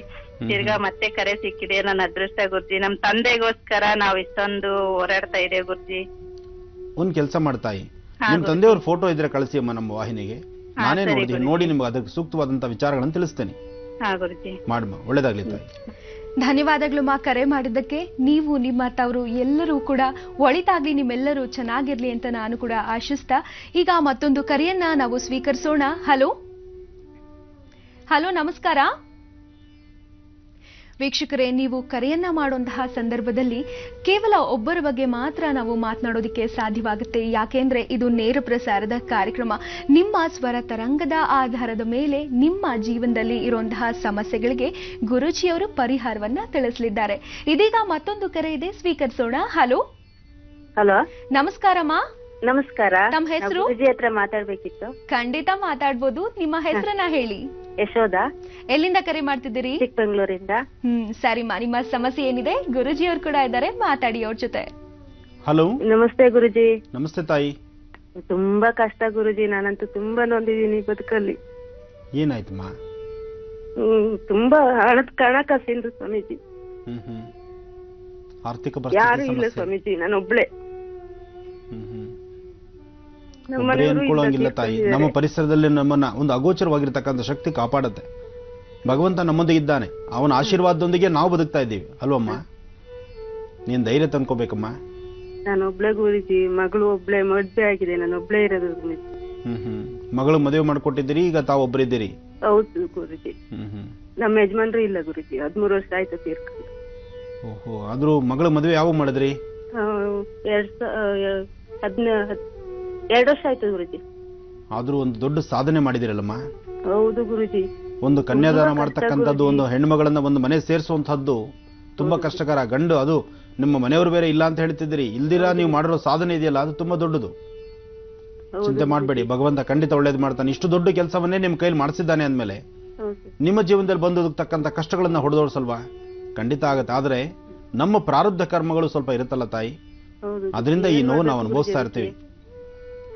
ಆದ್ರೆ ನಿಮ್ಮ ಸ್ವರತರಂಗದಲ್ಲಿ ಯಾವ ಸಮಸ್ಯೆಗಳು ಸಹಿತ ಎದುರಾಗುವಂಥದ್ದಿಲ್ಲ, ಧೈರ್ಯವಾಗಿರಿ. ಆದ್ರೆ ಧೈರ್ಯ ಕೆಡಿಸ್ಕೋಬೇಡಿ. ಧೈರ್ಯದಿಂದ ನಾವು ಹೊರಗಡೆ ಬಂದ್ರೆ, ಧೈರ್ಯ ಇಲ್ದಿರಾ ನಾವು ಅಧೈರ್ಯ ಪಟ್ರೆ ಇನ್ನಷ್ಟು ಸುಸ್ತಾಗಿ ಬಿಡ್ತೀವಿ. ಧೈರ್ಯವಾಗಿ ನೀವು ಮಾಡುವಂತಹ ಕೆಲಸಗಳನ್ನ ಮಾಡಿ. ಸಾಲ ಮಾಡ್ಕೊಂಡಿದೀನಿ, ಒಬ್ಳೆ ದುಡಿಯೋರಿಲ್ಲ. ಕಷ್ಟಮ್ಮ, ಯಾಕೆಂದ್ರೆ ಮದುವೆ ಪ್ರಯತ್ನ, ಮದುವೆ ಮಾಡಿ ಜವಾಬ್ದಾರಿ ತೂಗಿಸಿದಿರಲ್ಲ, ಇನ್ನ ಸಾಲದ ಬಾಧೆ ಖಂಡಿತ ಇದ್ದೇ ಇರ್ತದೆ. ಎಲ್ಲರಿಗೂ ಅರ್ಥವಾಗುವಂತ ವಿಚಾರಣೆ ತಾಯಿ. ಏನಾದ್ರು ಅನುಷ್ಠಾನ ಮಾಡ್ಬೇಕಾ ಹೇಳಿ ಗುರುಜಿ? ನೀನ್ ಪ್ರತಿ ದಿವಸ ಬೆಳಗ್ಗೆ ಎದ್ದು ನಿಮ್ಮ ಮನೆ ದೇವ್ರನ್ನ ಪ್ರಾರ್ಥನೆ ಮಾಡಮ್ಮ. ಜೊತೆಗೆ ನಿಮ್ಮ ಮನೆ ಸಮೀಪದಲ್ಲಿ ಎಲ್ಲಾದ್ರೂ ಒಂದು ಕಪ್ಪು ಬಣ್ಣದ ಹಸು ಇದ್ರೆ ಆ ಹಸುಗೆ ತಪ್ಪದೀರ 48 ದಿನ ಡೈಲಿ ಒಂದಿಷ್ಟು ಅಕ್ಕಿ, ಬೆಲ್ಲ, ಬಾಳೆಹಣ್ಣು ಕೊಡಿ. ಇಷ್ಟು ಮಾತ್ರ ಮಾಡ್ತಾ ಬನ್ನಿ. ಖಂಡಿತ ನಿಮ್ಮಲ್ಲಿ ಆರ್ಥಿಕ ಪರಿಸ್ಥಿತಿ ಅಭಿವೃದ್ಧಿ ಆಗುತ್ತೆ. ಇರ್ತಕ್ಕಂಥ ದೋಷಗಳಿಂದ ನೀವು ಮುಕ್ತರಾಗ್ತೀರಿ. ನಿಮ್ಮ ಆರೋಗ್ಯದ ಕಡೆ ಸ್ವಲ್ಪ ಲಕ್ಷ್ಯ ಕೊಡಿ. ಆಯ್ತು ಗುರುಜಿ, ಒಳ್ಳೇದಾಗ್ಲಿ ತಾಯಿ. ಧನ್ಯವಾದಗಳು ಮಾ ಕರೆ ಮಾಡೋದಕ್ಕಾಗಿ. ಆದಷ್ಟು ಬೇಗ ನಿಮ್ಮೆಲ್ಲ ಸಂಕಷ್ಟಗಳು ಪರಿಹಾರ ಆಗ್ಲಿ ಅಂತ ದೇವರಲ್ಲಿ ಪ್ರಾರ್ಥನೆಯನ್ನ ಮಾಡ್ತಾ, ವೀಕ್ಷಕರೇ ಇದೀಗ ಮುಂದಿನ ಕರೆಯನ್ನ ಸ್ವೀಕರಿಸೋಣ. Hello hello, ನಮಸ್ಕಾರಮ್ಮ. ನಿಮ್ ಹೆಸರು? ಮಂಗಳ. ಹೇಳಿ. ಎಲ್ಲಿಂದ ಕರೆ ಮಾಡ್ತಿದ್ದೀರಾ? ಹಲೋ, ಕೇಳಿಸ್ತದ್ಯಾ? ಆಂಧ್ರ ಪ್ರದೇಶದಿಂದ ಕರೆ ಮಾಡ್ತಿದ್ದೆ. ಸರಿಮ್ಮ, ನಿಮ್ಮ ಹೆಸರು ಮತ್ತೊಮ್ಮೆ ಹೇಳಿ. ಹಲೋ, ನಮಸ್ತೆ ಗುರುಜಿ. ನಮಸ್ತೆ ತಾಯಿ, ಹೇಳಮ್ಮ. ಹಲೋ ಹಲೋ, ನಾ ಮಾತಾಡಿಮ್ಮ. Hello hello, hello hello. ಅಮ್ಮ ಕೇಳಿಸ್ತಾ ಇದೆಯಾ? ಕೇಳಿಸ್ತಾ ಉಂಟು. ಎಲ್ಲಿಂದ ಕರೆ ಮಾಡಿದ್ದೀರಿ? ಹಲೋ. ಹಲೋ, ತಾವು ಟಿವಿ ನೋಡ್ತಾ ಇದ್ದೀರಾ? ಇಲ್ಲ ಇಲ್ಲ, ಹೊರಗಿದ್ದೇನೆ ನಾನು. ಮತ್ತೆ ಮಾತಾಡಿ ತಾಯಿ. ಹೇಳಿ ಗುರುಜಿ. ಹಲೋ ಗುರುಜಿ, ನಮಸ್ಕಾರ ಗುರುಜಿ. ನಮಸ್ಕಾರ ತಾಯಿ, ಮಾತಾಡಮ್ಮ. ಅಮ್ಮ ನಿಮ್ಮ ಸಮಸ್ಯೆಯನ್ನು ಹೇಳಿ ತಾಯಿ. Hello hello. ಹಲೋ. ಈ ಹಲೋ ಅನ್ನೋದ್ರಲ್ಲೇ ಸಮಯ ಹೋಗ್ಬಿಡುತ್ತೇನೋ ಅಲ್ವಾ? ಹೌದು ವೀಕ್ಷಕರೇ, ಇದೀಗ ಮತ್ತೊಬ್ರು ಕರೆ ಇದ್ದಾರೆ, ಪಂಜಾಬಿಂದ ಕರೆ ಮಾಡಿದ್ದಾರೆ. ಬನ್ನಿ ಅವ್ರ ಜೊತೆ ಮಾತನಾಡೋಣ. ಹಲೋ. ನಮಸ್ತೆ ಮೇಡಮ್. ನಮಸ್ಕಾರಮ್ಮ, ಹೇಳಿ ನಿಮ್ ಹೆಸರು? ನಮ್ಮ ಹೆಸರು ವಿನೋದ್ ಅಂತ ಮೇಡಮ್. ನಾವು ಪಂಜಾಬಿಂದ ಮಾತಾಡ್ತಾ ಇದ್ದೀವಿ ಮೇಡಮ್. ಹಾ, ಗೊತ್ತಾಗಿದೆ ಅಮ್ಮ. ಹೇಳಿ ನಿಮ್ಮ ಸಮಸ್ಯೆ ಏನಿದೆ ಅನ್ನೋದನ್ನ ಗುರುಜಿ ಅವ್ರ ಜೊತೆ ಮಾತನಾಡಿ. ನಮಸ್ತೆ ಗುರುಜಿ. ನಮಸ್ತೆ ತಾಯಿ, ಚೆನ್ನಾಗಿದ್ದೀರಮ್ಮ? ಚೆನ್ನಾಗಿದ್ದೀರಿ ಗುರುಜಿ, ನೀವ್ ಚೆನ್ನಾಗಿದ್ದೀರಾ ಗುರುಜಿ? ಚೆನ್ನಾಗಿದ್ದೀನಮ್ಮ. ಹೇಗಿದೆ ಇವಾಗ ಕ್ಲೈಮೇಟ್ ಪಂಜಾಬಲ್ಲಿ? ನಾವು ನಿಮ್ಮನ್ನು ಮಹರ್ಷಿವಾಣಿ ತುಂಬಾ ದಿವಸದಿಂದ ನೋಡ್ತಾ ಇದ್ದೀರಿ ಗುರುಜಿ, ಆದ್ರೆ ಲೈನ್ ಸಿಕ್ಕಿರಿಲ್ಲ. ಇವಾಗ ಸಿಕ್ಕಿರೋದ್ ತುಂಬಾನೇ ಸಂತೋಷ ಆಗ್ತೈತೆ ಗುರುಜಿ. ನಾವು ಪಂಜಾಬ್ ಬಂದ್ರೆ ಪಂಜಾಬಲ್ಲಿ ನಮ್ದು ಒಂದು ಮನೆ ಇದೆ ಅಂತ ಆಯ್ತು ಈಗ. ಹೌದು ಗುರುಜಿ, ನಮ್ಮ ಯಜಮಾನ್ರು ಮಿಲಿಟರಿನಲ್ಲಿ ಕೆಲಸ ಮಾಡ್ತಾ ಇದ್ದಾರೆ ಗುರುಜಿ. ಎಷ್ಟು ಹೆಮ್ಮೆಯಿಂದ ಹೇಳ್ಬೋದಮ್ಮ ತಾಯಿ ನೀವು. ಗುರುಜಿ, ನಮ್ ಮದ್ವೆ ಆಗಿ 7 ವರ್ಷ ಆಯ್ತು, ಇನ್ನು ಮಕ್ಕಳಾಗಿಲ್ಲ ಗುರುಜಿ. ಅದಕ್ಕೆ ಯಾವಾಗ ಆಗ್ತೈತೆ ಏನಂತ ಕೇಳ್ಬೇಕಾಗಿತ್ತು ಗುರುಜಿ. ಮನೆಯವ್ರ ಹೆಸರು ಹೇಳಮ್ಮ. ನಮ್ ಮನೆಯವರ ಹೆಸರು ಸೋಮಶೇಖರ್ ಅಂತ ಗುರುಜಿ. ಪೂರ್ವಪಾದ ನಕ್ಷತ್ರ ಕುಂಭರಾಶಿ ಗುರುಜಿ. ಕುಂಭರಾಶಿ. ಆದ್ರೂ ನಿಮ್ಮ ಸ್ವರತರಂಗದಲ್ಲಿ ನಿಮ್ಮ ಗರ್ಭದಲ್ಲಿ ಯಾವ ಸಮಸ್ಯೆಯೂ ಇಲ್ಲ. ಈ ಹಿಂದೆ ಯಾವಾಗಾರು ಗರ್ಭ ನಿಂತು ಹೋಗಿತ್ತಮ್ಮ? ಇಲ್ಲ ಗುರುಜಿ, 7 ವರ್ಷದಿಂದನೂ ಇಲ್ಲ ಗುರುಜಿ. ನಾವು ಟ್ರೀಟ್ಮೆಂಟ್ ತಗೊಂಡ್ರೆ ಎಲ್ಲ ಸರಿಯಾಗಿದೆ, ಆಗುತ್ತೆ ಆಗುತ್ತೆ ಅಂತಾರೆ, ಇದುವರೆಗೂ ಆಗಿಲ್ಲ ಗುರುಜಿ. ಚಿಂತೆ ಮಾಡಬೇಡಿ, ಖಂಡಿತ ಅನುಕೂಲ ಆಗುತ್ತೆ. ನಿಮ್ಮ ಸ್ವರತರಂಗದಲ್ಲಿ ಸಾಕಷ್ಟು ಶಕ್ತಿ ಇದೆ. ನೀವು ಸಾಧ್ಯವಾದ್ರೆ, ನಿಮಗೆ ಅನುಕೂಲ ಅನ್ಸಿ ಸಾಧ್ಯವಾದ್ರೆ ನಿಮ್ಮಿಬ್ಬರ ದಂಪತಿಗಳ ಫೋಟೋನ ತೆಗೆದು ಒಂದ್ಸತಿ ನಮ್ಮ ವಾಹಿನಿ ಕಳಿಸಿ. ಗುರುಜಿ, ನಮ್ದು ದೊಡ್ಡಬಳ್ಳಾಪುರದ ಹತ್ರ ವೀರಾಪುರ ಅಂತ ನಮ್ಮ ಮನೆಯವ್ರದ್ದು ಗುರುಜಿ. ನಿಮ್ ಅಡ್ರೆಸ್ ಕೊಟ್ರೆ ನಾವ್ ಬಂದ್ ನಿಮ್ಮನ್ನೇ ಮುಂದಿನ ತಿಂಗಳು ನಾವ್ ರಜಾ ಬರ್ತಾ ಇದೀವಿ ಗುರುಜಿ. 20 ದಿವಸ ಬಂದ್ ನಿಮ್ ಕಾಂಟ್ಯಾಕ್ಟ್ ಮಾಡ್ತೀರಿ ಗುರುಜಿ. ಆಯ್ತು ತಾಯಿ, ಸಂತೋಷಮ್ಮ. ಬನ್ನಿ, ನೀವು ಮುಂದೆ ರಜಾ ದಿನಗಳಲ್ಲಿ. ಮಕ್ಕಳ ಬಗ್ಗೆ ಇದೆ ಗುರುಜಿ. ಹಾ. ಹಲೋ. ಹಲೋ, ಹೇಳಮ್ಮ, ಮಾತಾಡಮ್ಮ. ಮಕ್ಕಳ ಬಗ್ಗೆ ಇದೆ ಗುರುಜಿ. 100% ಇದೆ, ಧೈರ್ಯವಾಗಿರಿ, ತಲೆ ಕೆಡಿಸ್ಕೋಬೇಡಿ. ಯಾವಾಗ ಆಗುತ್ತೆ ಗುರುಜಿ? ಖಂಡಿತ ಅನುಕೂಲ ಆಗುತ್ತಮ್ಮ. ಆದ್ರೆ ನಿಮ್ಮಿಬ್ಬರ ಕಣ್ಣರೇಖೆಯನ್ನು ನೋಡಿದ್ರೆ ಕರೆಕ್ಟ್ ನಿಖರವಾಗಿ ತಿಳಿಸಬಹುದು. ಆದ್ರೆ ನಿಮ್ಮ ಸ್ವರತರಂಗ ಪ್ರಕಾರ ನಿಮ್ಮ ಗರ್ಭದಲ್ಲಿ ಯಾವುದೇ ತರ ದೋಷ ಇಲ್ಲ ಗುರುಜಿ. ಅಮ್ಮ. ನಿಮ್ಮನ್ ಭೇಟಿ ಮಾಡಕ್ ಅಡ್ರೆಸ್ ಕೊಟ್ರೆ ನಾವು ಮುಂದಿನ ತಿಂಗಳು ರಜಾ ಬರ್ತೀರಿ ಗುರುಜಿ. ಬಂದು ಇಬ್ಬರು ಭೇಟಿ ಆಗ್ತೀರಿ ಗುರುಜಿ. ಸಂತೋಷ ತಾಯಿ. ನನ್ನ ವಿಳಾಸ, ನೀವು ಬೆಂಗಳೂರಿಗೆ ಬಂದಾಗ ನನ್ನ ಜೀ ಕನ್ನಡ ವಾಹಿನಿಗೆ ಬೆಳಗಿನ ಕಾರ್ಯಕ್ರಮದಲ್ಲಿ ನಾನು ಲೈವ್ ಅಲ್ಲಿ ಇರ್ತೇನೆ, ನೇರ ಪ್ರಸಾರದಲ್ಲಿ ಇರ್ತೀನಿ. ನೀವು ದಂಪತಿಗಳಿಬ್ಬರು ಸಹಿತ ಬನ್ನಿ, ನಾನು ಖಂಡಿತ ನಿಮ್ಮನ್ನು ಮಾತಾಡ್ತೇನೆ. ಯಾಕೆಂದ್ರೆ ನಮ್ಮ ದೇಶ ಕಾಯುವಂತಹ ಕೆಲಸದಲ್ಲಿ ನೀವಿದ್ದೀರಿ. ಹೌದು ಗುರುಜಿ. ನಿಮಗೆ ನಮ್ಮ ರಾಜ್ಯದ ಸಂಪೂರ್ಣವಾಗಿ ನೋಡಮ್ಮ, ಗುರುಜಿ, ನೀವು ಮಾಡ್ತಾ ಇರ್ತಕ್ಕಂತಹ ಕಾಯಕ ಕೆಲಸ ಇದೆಯಲ್ಲಮ್ಮ, ಎಲ್ಲರೂ ಮಾಡ್ತಕ್ಕಂಥದ್ದಲ್ಲ. ನೀವು ಅಂತಹ ಒಬ್ಬ ಮಹಾನ್ ಪುರುಷನ ವ್ಯಕ್ತಿ, ಆತನ ಹೆಂಡತಿ ಆಗಿರೋದು ನಿಮ್ಮ ಒಂದು ಅದೃಷ್ಟ ಅಂತಾನೆ ಹೇಳ್ಬೋದು. ಜೊತೆಗೆ ನೀವು ಮಾಡ್ತಾ ಇರ್ತಕ್ಕಂಥದ್ದು ದೇಶ ಸೇವೆ ಇದೆಯಲ್ಲ, ಅದು ಬಹಳ ದೊಡ್ಡ ವಿಚಾರ. ಹೌದು ಗುರುಜಿ. ಮಾಡಿಮ್ಮ, ಒಳ್ಳೇದಾಗತ್ತೆ, ಯೋಚನೆ ಮಾಡಬೇಡಿ. ಭಗವತಿ ಖಂಡಿತ ಅವಳ ಆಶೀರ್ವಾದ ನಿಮಗಿದೆ. 2 ದಿವಸ ತಡ ಆಗಿರಬಹುದು ಸಂತಾನ ಆಗೋದು, ಖಂಡಿತ ಅನುಕೂಲ ಆಗುತ್ತೆ, ಒಳ್ಳೇದಾಗತ್ತಮ್ಮ. ಧನ್ಯವಾದಗಳು ಮಾ, ಕರೆ ಮಾಡೋದಕ್ಕಾಗಿ. ಇನ್ನು ನಿಮ್ಮೆಲ್ಲಾ ಸಮಸ್ಯೆಗಳು ಆದಷ್ಟು ಬೇಗ ಪರಿಹಾರ ಆಗ್ಲಿ ಅಂತ ನಾನು ಕೂಡ ಕೇಳ್ಕೊಳ್ತಾ, ಗುರುಜಿ ಇದೀಗ ಕಟಕ ರಾಶಿಯವರ ದಿನ ಭವಿಷ್ಯ ಹೇಗಿದೆ ತಿಳಿಯೋಣ್ವೆ? ಖಂಡಿತ ತಾಯಿ. ಓಂ. ಇನ್ನ ಕರ್ಕಾಟಕ ರಾಶಿ. ಕರ್ಕಾಟಕ ರಾಶಿಯಲ್ಲಿರ್ತಕ್ಕಂಥವ್ರು ರಾಶಿ ನಕ್ಷತ್ರಚಾರ ಪ್ರಕಾರ ಚಂದ್ರ ಮತ್ತೆ ಬುಧನ ಅನುಗ್ರಹದಿಂದ ಇಷ್ಟಾರ್ಥಗಳನ್ನು ಸಿದ್ಧಿಸಿಕೊಳ್ಳಬಹುದು. ಇವತ್ತಿನ ದಿವಸ ತಾವು ಯಾವುದೇ ಒಂದು ತೀರ್ಮಾನವನ್ನು ತೆಗೆದುಕೊಂಡು ಯಾವ ಕೆಲಸವನ್ನು ನೀವು ಮುಂದೆ ನಡೆಸ್ತಿರೋ, ಯಾವ ಕೆಲಸವನ್ನು ಮಾಡಬೇಕು ಅಂತ ಸಂಕಲ್ಪವನ್ನು ಮಾಡ್ತಿರೋ, ಸಂಕಲ್ಪ ಮಾತ್ರದಿಂದಲೇ ಕೆಲಸವನ್ನು ಕೈ ಹಿಡಿತೀರಿ. ಎಷ್ಟೋ ಜನ ಭೂಮಿಗೆ ಸಂಬಂಧಪಟ್ಟ ವಿಚಾರಗಳಲ್ಲಿ ಸಾಕಷ್ಟು ತಲೆಗೆಡಿಸ್ಕೊಂಡಿದ್ದೀರಿ. ಆದರೆ ಇವತ್ತು ಪ್ರಯತ್ನ ಮಾಡಿ, ಖಂಡಿತ ಕಾರ್ಯಸಿದ್ಧಿ ಆಗುತ್ತೆ. ಇವತ್ತು ಎಂತಹ ಅಸಾಧ್ಯವಾದ್ದಾದರೂ ಅದನ್ನು ಸಾಧನೆ ಪಡಿಸ್ಕೋಬಹುದು. ಕರ್ಕಾಟಕ ರಾಶಿಯಲ್ಲಿರ್ತಕ್ಕಂಥವ್ರು ಇವತ್ತು ನೀವು ಮಾಡಬೇಕಾದ್ದು, ಮಧ್ಯಾಹ್ನ ಆಗಲಿ ಅಥವಾ ಸಂಜೆ ವೇಳೆಗಾಗಲಿ, ಮಧ್ಯಾಹ್ನ ಅಥವಾ ಸಂಜೆ ವೇಳೆಗೆ ಒಂದು ಶ್ವಾನಕ್ಕೆ, ನಿಮ್ಮ ಪರಿಸರದಲ್ಲಿ ಓಡಾಡ್ತಕ್ಕಂಥ ಶ್ವಾನಗಳಿಗೆ ಒಂದಿಷ್ಟು ಬಿಸ್ಕೆಟೋ ಬ್ರೆಡ್ಡೋ ಬನ್ನೋ ಇಂಥದ್ದನ್ನು ಹಾಕಿ. ಕರ್ಕಾಟಕ ರಾಶಿಯವರು ನಿಮ್ಮ ಹಸ್ತದಿಂದ ಶ್ವಾನಗಳಿಗೆ ಇವತ್ತು ಆಹಾರವನ್ನು ಹಾಕೋದ್ರಿಂದ ಕೆಲವು ಲೋಪದೋಷಗಳು ದೂರ ಆಗುತ್ತೆ, ಕೆಲವು ಶತ್ರುಗಳ ಬಾಧೆ ದೂರ ಆಗುತ್ತೆ. ಇನ್ನು ಸಿಂಹರಾಶಿ. ಸಿಂಹರಾಶಿಯಲ್ಲಿರ್ತಕ್ಕಂಥವ್ರು, ರಾಶಿ ಫಲದಲ್ಲಿ ಸಿಂಹರಾಶಿಯವರಿಗೆ ಸಾಕಷ್ಟು ಅಭಿವೃದ್ಧಿ ಇದೆ, ಕೆಲಸಗಳಲ್ಲಿ ಯಶಸ್ಸಿದೆ. ನೀವು ಅಂದುಕೊಂಡಂತಹ ಯಾವುದೇ ಒಂದು ಕೆಲಸವನ್ನಾದರೂ ಸಹಿತ ನಿಭಾಯಿಸ್ತೀರಿ, ಧೈರ್ಯದಿಂದ ಅದನ್ನು ಸಾಧನೆ ಮಾಡ್ತೀರಿ. ಆದರೆ ಮಧ್ಯಾಹ್ನ 3 ಗಂಟೆಯಿಂದ ಸಂಜೆ 6ರ ತನಕ ಯಾವುದೇ ಒಂದು ಕಾಗದ ಪತ್ರಗಳಿಗೆ ಸಹಿ ಹಾಕಬೇಕಾದ್ರೆ ಒಮ್ಮೆ ಆಲೋಚನೆ ಮಾಡಿ. ಇವತ್ತು ದುಡುಕಿ ತೀರ್ಮಾನ ತೆಗೆದುಕೊಂಡು ನಾಳೆ ಸಮಸ್ಯೆಯನ್ನು ತಂದಿಟ್ಕೊಳ್ಳೋದು ಬೇಡ. ಇವತ್ತು ಮಾಡಬೇಕಾದ ಕೆಲಸಗಳನ್ನು ನಿಮ್ಮ ಪರಿಸರದಲ್ಲಿರ್ತಕ್ಕಂಥ ನಿಮ್ಮ ಹಿರಿಯರ ಸಮ್ಮುಖದಲ್ಲಿ ಮಾತಾಡಿ ನಂತರ ತೀರ್ಮಾನ ತೆಗೆದುಕೊಳ್ಳಿ. ಒಳ್ಳೆಯ ಯಶಸ್ಸನ್ನು ಕಾಣ್ತೀರಿ. ಒಳ್ಳೆಯದಾಗಲಿ. ವೀಕ್ಷಕರೇ, ಇದೀಗ ಮತ್ತೊಂದು ಕರೆಯನ್ನ ಸ್ವೀಕರಿಸೋಣ ಬನ್ನಿ. ಹಲೋ ಹಲೋ, ನಮಸ್ಕಾರಮ್ಮ. ಎಲ್ಲಿಂದ ಕರೆ ಮಾಡ್ತಿದ್ದೀರಿ? ಮೈಸೂರಿಂದ ಕುಸುಮ ಅಂತೇಳಿ. ಕುಸುಮ, ನಿಮ್ಮ ಸಮಸ್ಯೆ ಏನಿದೆ? ಗುರುಜಿ ಅವರಿದ್ದಾರೆ, ಮಾತಾಡಿ ಅವ್ರ ಜೊತೆ. ಹಲೋ.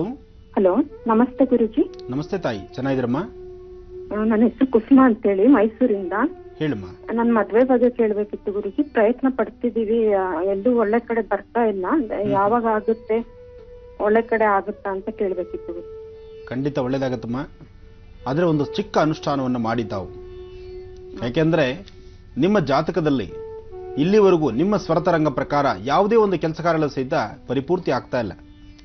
ಪ್ರತಿಯೊಂದು ವಿಧಿವಿಧಾನದಲ್ಲೂ ಸಹಿತ ಬಹಳಷ್ಟು ನಿಧಾನ ಆಗ್ತಾ ಇದೆ. ಜೊತೆಗೆ ಬಹಳ ಬೇಗ ನಿಂದನೆಯನ್ನು ಹೊರತಾ ಇರ್ತೀರಿ. ನೀವು ಮಾಡದಿರತಕ್ಕಂಥ ಕೆಲವು ತಪ್ಪು ಆಪಾದನೆಗಳಿಗೂ ತಲೆ ಬಗ್ಗಿಸಬೇಕಾದ ಪ್ರಸಂಗ ಎದುರಾಗ್ತಾ ಇರುತ್ತೆ. ಪ್ರಸ್ತುತ ಈ ಸಮಯ ಅಷ್ಟು ಸಮಂಜಸವದ್ದಲ್ಲದ್ರಿಂದ ಇದಕ್ಕೆ ಸಂಬಂಧಪಟ್ಟಂತಹ ಒಂದು ಅನುಷ್ಠಾನವನ್ನು ಮಾಡಿ. ತಾವು ಮೈಸೂರಲ್ಲಿದ್ದೀರಿ ಅಂತ ಹೇಳಿದಿರಿ. ನಿಮಗೆ ಹತ್ತಿರದಲ್ಲಿರ್ತಕ್ಕಂಥದ್ದು ನಂಜುಂಡೇಶ್ವರ. ನಂಜುಂಡೇಶ್ವರನ ಸಾನ್ನಿಧ್ಯಕ್ಕೆ 9 ಸೋಮವಾರ ಹೋಗಿ ಅಲ್ಲಿ ಸ್ವಾಮಿಗೆ ಬಿಲ್ವಪತ್ರೆ ಮತ್ತು ಹಾಲು ಕೊಟ್ಟು ಪ್ರಾರ್ಥನೆ ಮಾಡಿ. 9 ಸೋಮವಾರ ನೀವು ಈ ಸಂಕಲ್ಪವನ್ನು ಮಾಡಿದ್ದೇ ಆದರೆ ನಿಮ್ಮ ಲಗ್ನದಲ್ಲಿರ್ತಕ್ಕಂಥ ದೋಷ ದೂರ ಆಗುತ್ತೆ, ಒಳ್ಳೆ ಮನೆ ಸಿಗುವಂತ ಯೋಗ ನಿಮಗಾಗುತ್ತೆ. ಬಹುಶಃ ಫೆಬ್ರವರಿನಲ್ಲಿ ಮಾಘ ಮಾಸದಲ್ಲಿ ನಿಮಗೆ ಲಗ್ನದಲ್ಲಿರ್ತಕ್ಕಂಥ ದೋಷ ದೂರವಾಗಿ ಒಳ್ಳೆ ಮನೆ ಸೇರುವಂತಹ ಯೋಗ ಫಲ ಖಂಡಿತ ನಿಮಗೆ ಸೇರುತ್ತೆ ತಾಯಿ. ಒಳ್ಳೆದಾಗ್ಲಮ್ಮ. ಕುಸುಮ ಅವರೇ, ಗುರುಗಳು ಹೇಳ್ದಂತಹ ಒಂದು ಅನುಷ್ಠಾನವನ್ನ ಆದಷ್ಟು ಬೇಗ ಮಾಡಿ ನಿಮ್ಗೆ ಶುಭವಾಗ್ಲಿ ಅಂತ ಹೇಳ್ತಾ, ಇನ್ನು ಗುರುಜಿ, ಕನ್ಯಾ ರಾಶಿಯವರ ಇಂದಿನ ದಿನ ಭವಿಷ್ಯ ಹೇಗಿದೆ ತಿಳಿಯೋಣ್ವೆ? ಖಂಡಿತಮ್ಮ. ಇನ್ನ ಕನ್ಯಾ ರಾಶಿ. ಕನ್ಯಾ ರಾಶಿಯಲ್ಲಿರ್ತಕ್ಕಂಥವ್ರು ರಾಶಿ ನಕ್ಷತ್ರಚಾರ ಪ್ರಕಾರ ಇವತ್ತು ಬುಧನ ಅನುಗ್ರಹದಿಂದ ನಿಮ್ಮ ಇಷ್ಟಾರ್ಥಗಳು ಸಿದ್ಧಿಪಡಿಸ್ತಕ್ಕಂಥ ದಿನ. ನೀವು ಮಾಡ್ತಕ್ಕಂಥ ಕೆಲಸ ಕಾರ್ಯಗಳಲ್ಲಿ ಸಾಕಷ್ಟು ಯಶಸ್ಸಿನ ಹಾದಿ ನಿಮ್ಮದು. ಹಾಗೆ ಇವತ್ತು ನೀವು ಕೆಲಸವನ್ನು ಸಿದ್ಧಿಪಡಿಸಿಕೊಂಡು ನಿಮ್ಮ ಆತ್ಮೀಯರಾಗಲಿ, ಕುಟುಂಬ ವರ್ಗದವರಾಗಲಿ ಅಥವಾ ಸ್ನೇಹಿತರಾಗಲಿ ಇಂಥವ್ರಿಗೂ ಸಹಿತ ನಿಮ್ಮಿಂದ ಒಂದಿಷ್ಟು ಅನುಕೂಲವನ್ನು ಮಾಡಿಕೊಡ್ತಕ್ಕಂಥ ಒಂದು ಶುಭ ದಿನ. ಹಾಗೆ ನೀವು ಇವತ್ತು ಯಾವುದೇ ಆಹಾರ ಪದ್ಧತಿಗಳನ್ನು, ಯಾವುದೇ ಆಹಾರವನ್ನು ತೆಗೆದುಕೋಬೇಕಾದರೂ ಸ್ವಲ್ಪ ನಿಧಾನಕ್ಕೆ ಊಟ ಮಾಡಿ. ಕಾರಣ ತಗೊಳ್ಳುವಂಥ ಆಹಾರ ಬಹಳ ವೇಗವಾಗಿ ಸ್ಪೀಡಾಗಿ ತಗೊಳ್ಳೋದ್ರಿಂದ ಏನಾದರೂ ಸ್ವಲ್ಪ ವ್ಯತ್ಯಾಸಗಳು ಕಾಣಬಹುದು. ಹಾಗೆ ಸ್ವಲ್ಪ ಅಲರ್ಜಿ ಸಮಸ್ಯೆಯಿಂದ ನರಳಬಹುದು. ಅಲರ್ಜಿ ಬಾಧೆ ಇವತ್ತು ಪ್ರಾರಂಭ ಆಗುತ್ತೆ. ಚರ್ಮ ರೋಗ ಆಗಲಿ ಅಥವಾ ಅಲರ್ಜಿ ನವೆ ಆಗಲಿ, ಕೆರೆತ ಆಗಲಿ, ಕೆಲವು ಪದಾರ್ಥಗಳನ್ನು ತಿಂದಾಗಲೂ ಸಹಿತ ವ್ಯತ್ಯಾಸ ಆಗ್ಬೋದು. ಕೆಲವು ಪರಿಸರದಲ್ಲಿ ಓಡಾಡಿದಾಗೂ ಸಹಿತ ಈ ಥರ ಆಗ್ಬೋದು. ಏನೇ ಆದರೂ ಇಂತಹದ್ದೇನಾದರೂ ಸೂಕ್ಷ್ಮತೆಗಳು ಕಂಡು ಬಂದಲ್ಲಿ ಶೀಘ್ರವಾಗಿ ತಕ್ಕಂತಹ ವೈದ್ಯರನೋ ಅಥವಾ ಅದಕ್ಕೆ ಸಂಬಂಧಪಟ್ಟಂಥ ಆಯುರ್ವೇದಿಕ್ ಪಂಡಿತರನೋ ನೀವು ಸ್ವಲ್ಪ ಅವ್ರನ್ನ ನೋಡಿ ಅವರಿಂದ ಬೇಕಾದಂಥ ಔಷಧಿಗಳನ್ನು ತೆಗೆದುಕೊಳ್ಳೋದ್ರಿಂದ ಖಂಡಿತ ಆಗಿಂದಾಗಲೇ ಗುಣ ಆಗುತ್ತೆ. ಇದನ್ನು ಬಿಟ್ಟರೆ 9 ರಿಂದ 10 ದಿವಸದವರೆಗೂ ಈ ಸಮಸ್ಯೆಯನ್ನು ಅನುಭವಿಸಬೇಕಾಗತ್ತೆ. ಆರೋಗ್ಯದ ಕಡೆ ಸ್ವಲ್ಪ ಲಕ್ಷ್ಯ ಇರಲಿ. ಇವತ್ತಿನ ದಿವಸ ಕನ್ಯಾ ರಾಶಿಯವರು ನೀವು ಮಾಡಬೇಕಾದ್ದು ಶನೈಶ್ಚರನ ಪ್ರಾರ್ಥನೆ ಮಾಡಿ ಇಷ್ಟಾರ್ಥಗಳನ್ನು ಸಿದ್ಧಿಸ್ಕೊಳ್ಳಿ. ಇನ್ನು ತುಲಾರಾಶಿ. ತುಲಾರಾಶಿಯಲ್ಲಿರ್ತಕ್ಕಂಥವ್ರು ನಿಮ್ಮ ಕೆಲಸ ಕಾರ್ಯಗಳತ್ತ ಸ್ವಲ್ಪ ಹೆಚ್ಚು ಗಮನ ಬೇಕು. ನೀವು ಮಾಡ್ತಕ್ಕಂತಹ ನಿಮ್ಮ ವೃತ್ತಿ ಧರ್ಮದಲ್ಲಿ ಹೆಚ್ಚಿನ ಒಂದು ಆಧಿಕವನ್ನು ತಂದುಕೊಳ್ಳೋದಾಗ್ಲಿ, ಆರ್ಥಿಕ ಪರಿಸ್ಥಿತಿಯನ್ನು ಅಭಿವೃದ್ಧಿಪಡಿಸಿಕೊಳ್ಳುವಂಥದ್ದಾಗಲಿ ಇಂಥದ್ದನ್ನು ನೀವು ಕೈಗೊಳ್ಳಬೇಕಾದ್ರೆ ಇವತ್ತಿನ ದಿವಸ ಮಹಾವಿಷ್ಣುವನ್ನ ಪ್ರಾರ್ಥನೆ ಮಾಡಿ. ವಿಷ್ಣು ಆಲಯಕ್ಕೆ ಹೋಗಿ ಬನ್ನಿ. ವಿಷ್ಣು ಆಲಯದಲ್ಲಿ ಎಲ್ಲಾದರೂ ಒಂದು 10 ನಿಮಿಷ ಕಾಲ ಭಗವಂತನ ದರ್ಶನವಾದ ನಂತರ ಆ ಆಲಯದ ಪ್ರಾಂತ್ಯದಲ್ಲಿ ಕೂತು ಭಗವಂತನ ಪ್ರಾರ್ಥನೆ ಮಾಡಿ. ತುಲಾರಾಶಿಯವರಿಗೆ ಈಗಾಗಲೇ ಸಾಕಷ್ಟು ಬದಲಾವಣೆಗಳನ್ನು ನೋಡ್ತಾ ಇದ್ದೀರಿ. ಆದರೂ ಅದರಲ್ಲಿ ಮತ್ತಷ್ಟು ಬದಲಾವಣೆಯನ್ನು ಕಾಣಬೇಕಾದ್ರೆ ಇವತ್ತಿನ ದಿವಸ ನೀವು ಮಾಡಬೇಕಾದ್ದು ಮಹಾವಿಷ್ಣು ಸಾನ್ನಿಧ್ಯಕ್ಕೆ ಹೋಗ್ತಕ್ಕಂಥದ್ದು, ವಿಷ್ಣುವಿನ ಆಲಯದಲ್ಲಿ ತುಳಸಿಯಿಂದ ಅರ್ಚನೆ ಮಾಡ್ತಕ್ಕಂಥದ್ದು, ಓಂ ನಮೋ ನಾರಾಯಣಾಯ ಅಂತಕ್ಕಂತಹ ಮಂತ್ರವನ್ನು ನಿರಂತರವಾಗಿ ಪಠನೆ ಮಾಡ್ತಕ್ಕಂಥದ್ದು. ಇದನ್ನು ಮಾಡೋದ್ರಿಂದ ತುಲಾರಾಶಿಯವರಿಗೆ ಸಾಕಷ್ಟು ಯಶಸ್ಸಿದೆ. ಇನ್ನು ವೃಶ್ಚಿಕ ರಾಶಿ. ವೃಶ್ಚಿಕ ರಾಶಿಯಲ್ಲಿರ್ತಕ್ಕಂಥವ್ರು ರಾಶಿ ಫಲದಲ್ಲಿ ವೃಶ್ಚಿಕ ರಾಶಿಯವರಿಗೆ ಸಾಕಷ್ಟು ಯಶಸ್ಸಿದೆ. ಜೊತೆಗೆ ಆರ್ಥಿಕ ಪರಿಸ್ಥಿತಿಯಲ್ಲಿ ಹಣದ ಮುಗ್ಗಟ್ಟಿನ ಬಗ್ಗೆ ಹಣದ ಒಂದು ಚಿಂತನೆ ಮಾಡ್ತಾ ಇಷ್ಟಾರ್ಥಗಳನ್ನು ಆಲೋಚನೆ ಮಾಡಿ ನೀವು ಅಂದುಕೊಂಡಂತಹ ಕೆಲಸ ಕಾರ್ಯಗಳನ್ನು ಅದನ್ನು ಸಿದ್ಧಿಪಡಿಸ್ಕೊಳ್ಳೋದಕ್ಕಾಗಿ ಮತ್ತಷ್ಟು ಸಾಧನೆಯನ್ನು ಮಾಡ್ತೀರಿ. ನೀವಿರಬೇಕಾದಂತಹ ರೀತಿ, ನಿಮ್ಮ ಕೆಲಸ ಕಾರ್ಯಗಳಲ್ಲಿರಬೇಕಾದಂತಹ ಪ್ರಗತಿ ಮತ್ತು ನಿಮ್ಮ ಆರೋಗ್ಯದ ಕಡೆ ಇರಬೇಕಾದಂತಹ ಒಂದು ಜ್ಞಾನ, ಇದೆಲ್ಲದರ ಬಗ್ಗೆ ನಿಮ್ಮ ಚಿಂತನೆ ಬೇಕು. ಜೊತೆಗೆ ಯಾವುದೇ ಒಂದು ಕೆಲಸವನ್ನು ಮಾಡಬೇಕಾದ್ರೂ ತೃಪ್ತಿಕರವಾದಂತಹ ರೀತಿ, ಮನಸ್ಸಿಗೆ ನೆಮ್ಮದಿಯಾಗಿರ್ತಕ್ಕಂಥ ರೀತಿ ನಿಮ್ಮ ಕೆಲಸಗಳನ್ನು ಕೈಗೆತ್ತಿಕೊಳ್ಬೇಕು. ಉದ್ಯೋಗಕ್ಕೆ ಹೊರಡತಕ್ಕಂಥವರು ಸಾಧ್ಯವಾದಷ್ಟು ಇನ್ ಟೈಮ್ ಅಂದರೆ ಸರಿಯಾದ ಸಮಯಕ್ಕೆ ಸರಿಯಾದ ವೇಳೆಗೆ ನಿಮ್ಮ ಉದ್ಯೋಗಕ್ಕೆ ಸೇರ್ತಕ್ಕಂಥದ್ದು. ನಿಮ್ಮ ಮೇಲಧಿಕಾರಿಗಳಿಂದ ಸಣ್ಣ ಪುಟ್ಟ ಮಾತು ಬಂದರೂ ಸಹಿತ ಅದನ್ನು ಅಲ್ಲಿಂದಲೇ ಮರೆತು ನಗನಗ್ತಾ ಉದ್ಯೋಗವನ್ನು ಕೈಗೊಳ್ಳತಕ್ಕಂಥದ್ದು ಮಾಡೋದ್ರಿಂದ ಯಾವ ಸಮಸ್ಯೆಗಳು ಎದುರಾಗಲ್ಲ. ಗ್ರಹಗತಿಗಳಲ್ಲಿ ಸ್ವಲ್ಪ ವ್ಯತ್ಯಾಸವಾದಾಗ ನಿಮ್ಮ ಅಕ್ಕಪಕ್ಕ ಇರತಕ್ಕಂಥವರು, ನಿಮ್ಮ ಎಡಬಲದಲ್ಲಿ ಓಡಾಡ್ತಕ್ಕಂಥವರು ಅಥವಾ ನಿಮ್ಮ ಸಹಪಾಠಿಗಳು ಅವರಿಂದ ಸಣ್ಣ ಪುಟ್ಟ ಮಾತನ್ನು ಕೇಳಬೇಕಾದ ಪ್ರಸಂಗ ಇರುತ್ತೆ. ಆದರೆ ಏನೇ ಆದರೂ ಸಹಿತ ಬಂದಂಥ ಸಮಸ್ಯೆಗಳು, ಬಂದಂಥ ಕಷ್ಟಗಳನ್ನು ಅಲ್ಲಿಂದಲೇ ಮರೆತು ಮುಂದಿನ ಕ್ಷಣಗಳನ್ನು ಆಲೋಚನೆ ಮಾಡಬೇಕಾದಂಥ ಕಾಲ ನಗುಮುಖವಾಗಿರಬೇಕು. ನೀವೆಷ್ಟು ನಗನಗ್ತಾ ಇರ್ತೀರೋ ಅಷ್ಟೇ ನಿಮ್ಮ ಕಾರ್ಯಸಿದ್ಧಿ ಆಗುತ್ತೆ. ಇನ್ನು ಧನುರಾಶಿ, ಧನುರಾಶಿಯಲ್ಲಿರ್ತಕ್ಕಂಥವ್ರು, ಧನುರಾಶಿ ಧನುರ್ಲಗ್ನ, ಧನುರ್ಲಗ್ನದಲ್ಲಿ ಜನಿಸ್ತಾ ಧನುರಾಶಿಯಲ್ಲಿರ್ತಕ್ಕಂಥವ್ರು ನಿಮ್ಮ ಇಷ್ಟಾರ್ಥಗಳ ಸಿದ್ಧಿಗಾಗಿ ನೀವು ಮಾಡ್ತಾ ಇರ್ತಕ್ಕಂತಹ ಕಾಯಕವನ್ನೇ ಶ್ರದ್ಧೆಯಿಂದ ಮಾಡಿ. ಜೊತೆಗೆ ಇವತ್ತು ನೀವು ಮಾಡ್ತಕ್ಕಂತಹ ಉದ್ಯೋಗ ಕೆಲಸಗಳಲ್ಲಿ ಮತ್ತು ಆರ್ಥಿಕ ಪರಿಸ್ಥಿತಿ ಅಭಿವೃದ್ಧಿಗೋಸ್ಕರ ಹೊಸದಾಗಿ ಮಾಡಬೇಕಾಗಿರ್ತಕ್ಕಂಥ ಕೆಲಸಗಳ ಚಿಂತನೆ ಮಾಡ್ತಾ ಸಾಕಷ್ಟು ವಿಶೇಷವಾದಂಥ ರೀತಿಯಲ್ಲಿ ಇರ್ತೀರಿ. ಆದರೂ ಇವತ್ತಿನ ನಿಮ್ಮ ಕೆಲಸಗಳನ್ನು ಸಾಕಷ್ಟು ದಾರಿದೀಪದಲ್ಲಿ ಅಂದರೆ ಇರ್ತಕ್ಕಂಥ ಕೆಲಸಗಳನ್ನು ಮತ್ತಷ್ಟು ಪ್ರಗತಿ ಕಾಣಬೇಕಾದ್ರೆ ಇವತ್ತು ನೀವು ಮಾಡಬೇಕಾದ್ದು ಔದುಂಬರ ಪ್ರಾರ್ಥನೆ. ಔದುಂಬರ ವೃಕ್ಷಕ್ಕೆ ನಮಸ್ಕಾರ ಅಥವಾ ಔದುಂಬರ ಪ್ರಾರ್ಥನೆ, ದತ್ತನ ಆರಾಧನೆ, ದತ್ತಾತ್ರೇಯರ ಪ್ರಾರ್ಥನೆ ಮಾಡೋದ್ರಿಂದ ಇಷ್ಟಾರ್ಥಗಳು ಸಿದ್ಧಿಯಾಗುತ್ತೆ. ನಿಮ್ಮ ಧರ್ಮಕ್ಕೆ ಸಂಬಂಧಪಟ್ಟಂತಹ ಗುರುಗಳನ್ನು ಪ್ರಾರ್ಥನೆ ಮಾಡ್ತಾ ಗುರು ದತ್ತಾತ್ರೇಯರನ್ನ ಆರಾಧನೆ ಮಾಡೋದ್ರಿಂದ ಸಾಕಷ್ಟು ಲಾಭವನ್ನೇ ಕಾಣ್ತೀರಿ. ಒಳ್ಳೆಯದಾಗಲಿ. ಇನ್ನು ಗುರುಜಿ ಮತ್ತೊಬ್ರು ಕರೆ ಸಿದ್ಧವಾಗಿದ್ದಾರೆ, ಅವ್ರ ಜೊತೆ ಕೂಡ ನಾವು ಮಾತನಾಡೋಣ. ಈಗ ಕರೆ. ಹಲೋ ಹಲೋ, ನಮಸ್ಕಾರ. ನಮಸ್ಕಾರ ಮೇಡಮ್. ತಮ್ಮ ಹೆಸರು? ಹಲೋ, ಕೇಳಿಸ್ತಿದ್ಯಾ ಬಾ? ಕೇಳಿಸ್ತಾ ಇದೆ ಮೇಡಮ್. ಹೇಳಿ, ನಿಮ್ಮ ಹೆಸರು? ರತ್ನಮ್ಮ ಅಂತ. ಎಲ್ಲಿಂದ ಕರೆ ಮಾಡ್ತಿರೋದು? ಬೊಮ್ಮನಹಳ್ಳಿ. ನಿಮ್ಮ ಸಮಸ್ಯೆ ಏನಿದೆ ಅನ್ನೋದನ್ನ ಗುರುಜಿ ಅವ್ರ ಬಳಿ ಹೇಳಿ, ಮಾತನಾಡಿ. ಹಲೋ. ಸರಿ ಮೇಡಮ್, ಕೊಡಿ ಗುರುಜಿ ಮಾತಾಡಿ. ಹಲೋ, ನಮಸ್ತೆ ಗುರುಜಿ. ನಮಸ್ತೆ ತಾಯಿ, ಹೇಳಮ್ಮ. ಗುರುಜಿ ತುಂಬಾ ದಿವಸದಿಂದ ಟ್ರೈ ಮಾಡ್ತಾ ಇದ್ವಿ, ಕರೆನೇ ಸಿಕ್ಕಿರ್ಲಿಲ್ಲ. ಇವತ್ತು ಕರೆ ಸಿಕ್ಕಿದೆ. ಹಲೋ ಅಮ್ಮ, ದಯಮಾಡಿ ಟಿವಿ ನೋಡ್ಕೊಂಡು ಮಾತನಾಡಬೇಡಿ, ಹೊರಗಡೆ ಮಾತಾಡ್ತಾ ಇದ್ದೀವಿ ಮೇಡಮ್. ಟಿವಿ ವಾಲ್ಯೂಮ್ ಮ್ಯೂಟ್ ಮಾಡಿ ಮಾತನಾಡಿ. ಹಲೋ, ಮಾತಾಡಮ್ಮ. ಗುರುಜಿ, ಸ್ವಲ್ಪ ಜಮೀನ್ ಬಗ್ಗೆ ನಮ್ದು ತೊಂದರೆ ಇದೆ. ಹಲೋ. ಹಲೋ, ಯಾರ ಹೆಸರಲ್ಲಿ ಜಮೀನಿದೆ? ಅದು ನಮ್ಮ ಅಜ್ಜಿ ಹೆಸರಿನಲ್ಲಿದೆ ಗುರುಜಿ, ನಂಜಮ್ಮ ಅಂತ. ಅದು ಇವತ್ತು ನಾಳೆ ಅಂತ ಮುಂದೆ ಆಗ್ತಾ ಇದಾರೆ ಗುರುಜಿ. ನಿಮ್ಮ ಅಜ್ಜಿಯವರ ಹೆಸರಲ್ಲಿ ಇರ್ತಕ್ಕಂಥದ್ದು ಈಗ ಕೋರ್ಟ್ ಅಲ್ಲಿ ಇದೆಯಾ ಅಥವಾ ಅಲ್ಲೇ ಪರಿಸರದಲ್ಲೇ ಇರ್ತಕ್ಕಂಥವ್ರು ನ್ಯಾಯ ತೀರ್ಮಾನ ಮಾಡ್ತಿದ್ದಾರಾ? ಕೋರ್ಟ್ ಅಲ್ಲಿ ಏನಿಲ್ಲ, ಅದು ಪೊಸಿಷನ್ ಅಲ್ಲಿ ಬೇರೆ ಯಾರೋ ಇದ್ದಾರೆ. ಹಂಗಾಗಿ ನಾವು ಹೋರಾಡ್ತಾ ಇದೀವಿ, ಆಗುತ್ತೆ ನಮ್ ಕಡೆನೆ ಅಂತ ಹೇಳ್ತಾ ಇದಾರೆ. ಅಂದ್ರೆ ಮುಂದೆ ಆಗ್ತಾ ಇದಾರೆ. ಅಜ್ಜಿಗೆ ಸ್ವಲ್ಪ ಏಜ್ ಆಗ್ಬಿಟ್ಟಿದೆ ಗುರುಜಿ. ಆದಷ್ಟು ಬೇಗ ಅವರಿಂದ ಒಳ್ಳೆ ತೀರ್ಮಾನ ತೆಗೆದುಕೊಳ್ಬೇಕು ನೀವು. ಹಲೋ. ಕೇಳಿಸ್ತಾ ಇದೆ. ಒಂದ್ ಕೆಲಸ ಮಾಡಿಮ್ಮ, ಯಾವ ಜಮೀನ ಸಮಸ್ಯೆ ಇದೆಯೋ ಆ ಜಮೀನಿನಿಂದ ಒಂದು 3 ಅಡಿಯಷ್ಟು ಮಣ್ಣನ್ನು ತಗೊಂಡು ಗಂಗೆ ಹತ್ರ ಹೋಗಿ, ಹರಿಯೋ ನೀರ್ ಹತ್ರ, ನಿಮ್ಮ ಊರಿಗೆ ಸಂಬಂಧಪಟ್ಟಂತಹ ಹರಿಯೋ ನೀರು ಸುತ್ತಮುತ್ತ ಎಲ್ಲಿದೆಯೋ ನೋಡ್ಕೊಂಡು ಆ ನೀರ್ ಹತ್ರ ಹೋಗಿ ಒಂದು ಗಂಗೆ ಪೂಜೆ ಮಾಡಿ ಅಲ್ಲಿ ಮಣ್ಣು ಹಾಕಿ ಅಲ್ಲಿರ್ತಕ್ಕಂಥ ಹರಿಯುವ ನೀರ ಭೂಮಿ ಒಳಗಿರ್ತಕ್ಕಂಥ ಮಣ್ಣನ್ನ ಅಥವಾ ಮರಳನ್ನ ಅತ್ತಂದು ಈ ಭೂಮಿ ಮೇಲೆ ಹಾಕಿ, ಹಾಗೆ ನಿಮ್ಮ ಮನೆ ದೇವರನ್ನ ಪ್ರಾರ್ಥನೆ ಮಾಡಿ. ಮನೆ ದೇವರನ್ನ ಪ್ರಾರ್ಥನೆ ಮಾಡೋದ್ರಿಂದ ಖಂಡಿತ ಕಾರ್ಯಸಿದ್ಧಿ ಆಗುತ್ತೆ. ಶೀಘ್ರವಾಗಿ ಆ ಸಮಸ್ಯೆಯಿಂದ ಹೊರಗಡೆ ಬರ್ತೀರಿ. ಒಳ್ಳೆದಾಗ್ಲಿ. ಇನ್ನು ಗುರುಜಿ, ಕಾರ್ಯಕ್ರಮದ ಕೊನೆಯ ಭಾಗದಲ್ಲಿ ಇನ್ನುಳಿದ 3 ರಾಶಿಯವರ ದಿನ ಭವಿಷ್ಯವನ್ನ ತಿಳಿಯೋಣವೆ? ಖಂಡಿತಮ್ಮ. ಇನ್ನ ಮಕರ ರಾಶಿ. ಮಕರ ರಾಶಿಯಲ್ಲಿರ್ತಕ್ಕಂಥವ್ರು ರಾಶಿಫಲದಲ್ಲಿ ಇವತ್ತಿನ ಕಾಲ ಅಂದರೆ ಇವತ್ತಿರ್ತಕ್ಕಂತಹ ಗ್ರಹಗತಿಗಳು ಮತ್ತು ರಾಶಿ ನಕ್ಷತ್ರದಲ್ಲಿ ಚಂದ್ರ ಇರ್ತಕ್ಕಂಥ ಆಸ್ಥಾನ ಇದು ಮಕರ ರಾಶಿಯವರಿಗೆ ಸಾಕಷ್ಟು ಯಶಸ್ಸನ್ನು ತಂದುಕೊಡುತ್ತೆ. ಮಧ್ಯಾಹ್ನ 12 ಗಂಟೆ ತನಕ ಯಾವ ಕೆಲಸಗಳ ಬಗ್ಗೆನೂ ಸರಿಯಾದಂಥ ರೀತಿ ಇಂಟ್ರೆಸ್ಟ್ ಇರೋದಿಲ್ಲ. ಅದರ ಜಾಗರೂಕತೆಯಾಗಿ ಕೆಲಸ ಮಾಡಬೇಕು ಅಂತಕ್ಕಂಥ ಮನಸ್ಥಿತಿ ನಿಮ್ಮದಲ್ಲ. 12 ಗಂಟೆ ನಂತರ ಸಾಕಷ್ಟು ಬದಲಾವಣೆಗಳನ್ನು ನೋಡ್ತೀರಿ. ಹಾಗೆ ಸಣ್ಣ ಪುಟ್ಟ ವ್ಯಾಜ್ಯಗಳು ಸಹಿತ ಇವತ್ತು ಎದುರಾಗಬಹುದು. ನೀವೆಷ್ಟೇ ಆತ್ಮೀಯರಾಗಿದ್ದು ಸಂತೋಷದಿಂದ ಬಹಳಷ್ಟು ನೆಮ್ಮದಿಯುತವಾದಂಥ ಹಳೆ ಸ್ನೇಹಿತರು ಅಂತಹವರೊಂದಿಗೆ ಮಾತಾಡೋದು ಸಹಿತ ಮಾತಿನಲ್ಲಿ ಬರ್ತಕ್ಕಂಥ ಸ್ವಲ್ಪ ಏರಿಳಿತ ಇನ್ನೊಬ್ಬರ ಮನಸ್ಸನ್ನು ನೋವು ಮಾಡಬಹುದು. ಸಾಧ್ಯವಾದಷ್ಟು ನಿಮ್ಮ ಮಾತು, ನಿಮ್ಮ ರೀತಿ ನೀತಿ, ನೀವು ಮಾಡಬೇಕಾಗಿರ್ತಕ್ಕಂಥ ಕೆಲಸಗಳನ್ನು ಸಮಂಜಸವಾದಂಥ ರೀತಿಯಲ್ಲಿ ನೀವು ಅರ್ಥಗರ್ಭಿತವಾಗಿ ನೀವು ಪ್ರಾರ್ಥನೆ ಮಾಡಬೇಕು. ಜೊತೆಗೆ ಮಕರ ರಾಶಿಯವರು ಇವತ್ತಿನ ದಿವಸ ವಿಷ್ಣು ಪ್ರಾರ್ಥನೆಯೋ ಅಥವಾ ಕೃಷ್ಣನ ಆಲಯಕ್ಕೋ ಅಥವಾ ನಿಮ್ಮ ಮನೆಗೆ ಸಮೀಪ ಅಥವಾ ನೀವು ರಸ್ತೆಯಲ್ಲಿ ಓಡಾಡುವ ಕಾಲದಲ್ಲಿ ಮಾರ್ಗ ಮಧ್ಯದಲ್ಲಿ ಎಲ್ಲಾದರೂ ಸಿಗ್ತಕ್ಕಂಥ ವಿಷ್ಣು ಆಲಯಗಳಿಗೆ ಒಮ್ಮೆ ಹೋಗಿ ಸ್ವಾಮಿನ ದರ್ಶನ ಮಾಡಿ ಬರೋದ್ರಿಂದ ಮತ್ತಷ್ಟು ಕಾರ್ಯಸಿದ್ಧಿ. ವಿಷ್ಣು ಆಲಯಕ್ಕೆ ಹೋಗಿ ಭಗವಂತನ ಪ್ರಾರ್ಥನೆ ಮಾಡಿ, ಜೊತೆಗೆ ಮಾರುತಾತ್ಮಜ ಪ್ರಸನ್ನಾಂಜನೇಯ ಸ್ವಾಮಿನ ಆರಾಧನೆ ಮಾಡಿ. ಇನ್ನು ಕುಂಭರಾಶಿ.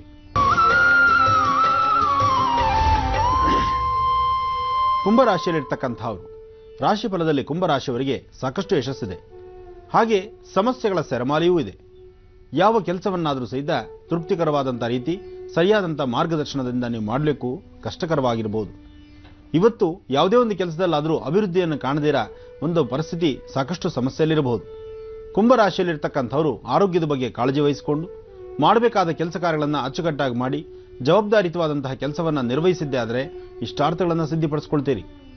ಇವತ್ತು ಸಾಧ್ಯವಾದಷ್ಟು ಕುಂಭರಾಶಿಯವರು ಮಧ್ಯಾಹ್ನ 2 ಗಂಟೆಯಿಂದ 4 ತನಕ 2 ಗಂಟೆಯಿಂದ 4 ಗಂಟೆ ಒಳಭಾಗದಲ್ಲಿ ಯಾವುದೇ ಕಾಗದ ಪತ್ರಗಳಿಗೆ ಸಹಿ ಹಾಕಬೇಕಾದರೂ ಸ್ವಲ್ಪ ಜೋಪಾನ.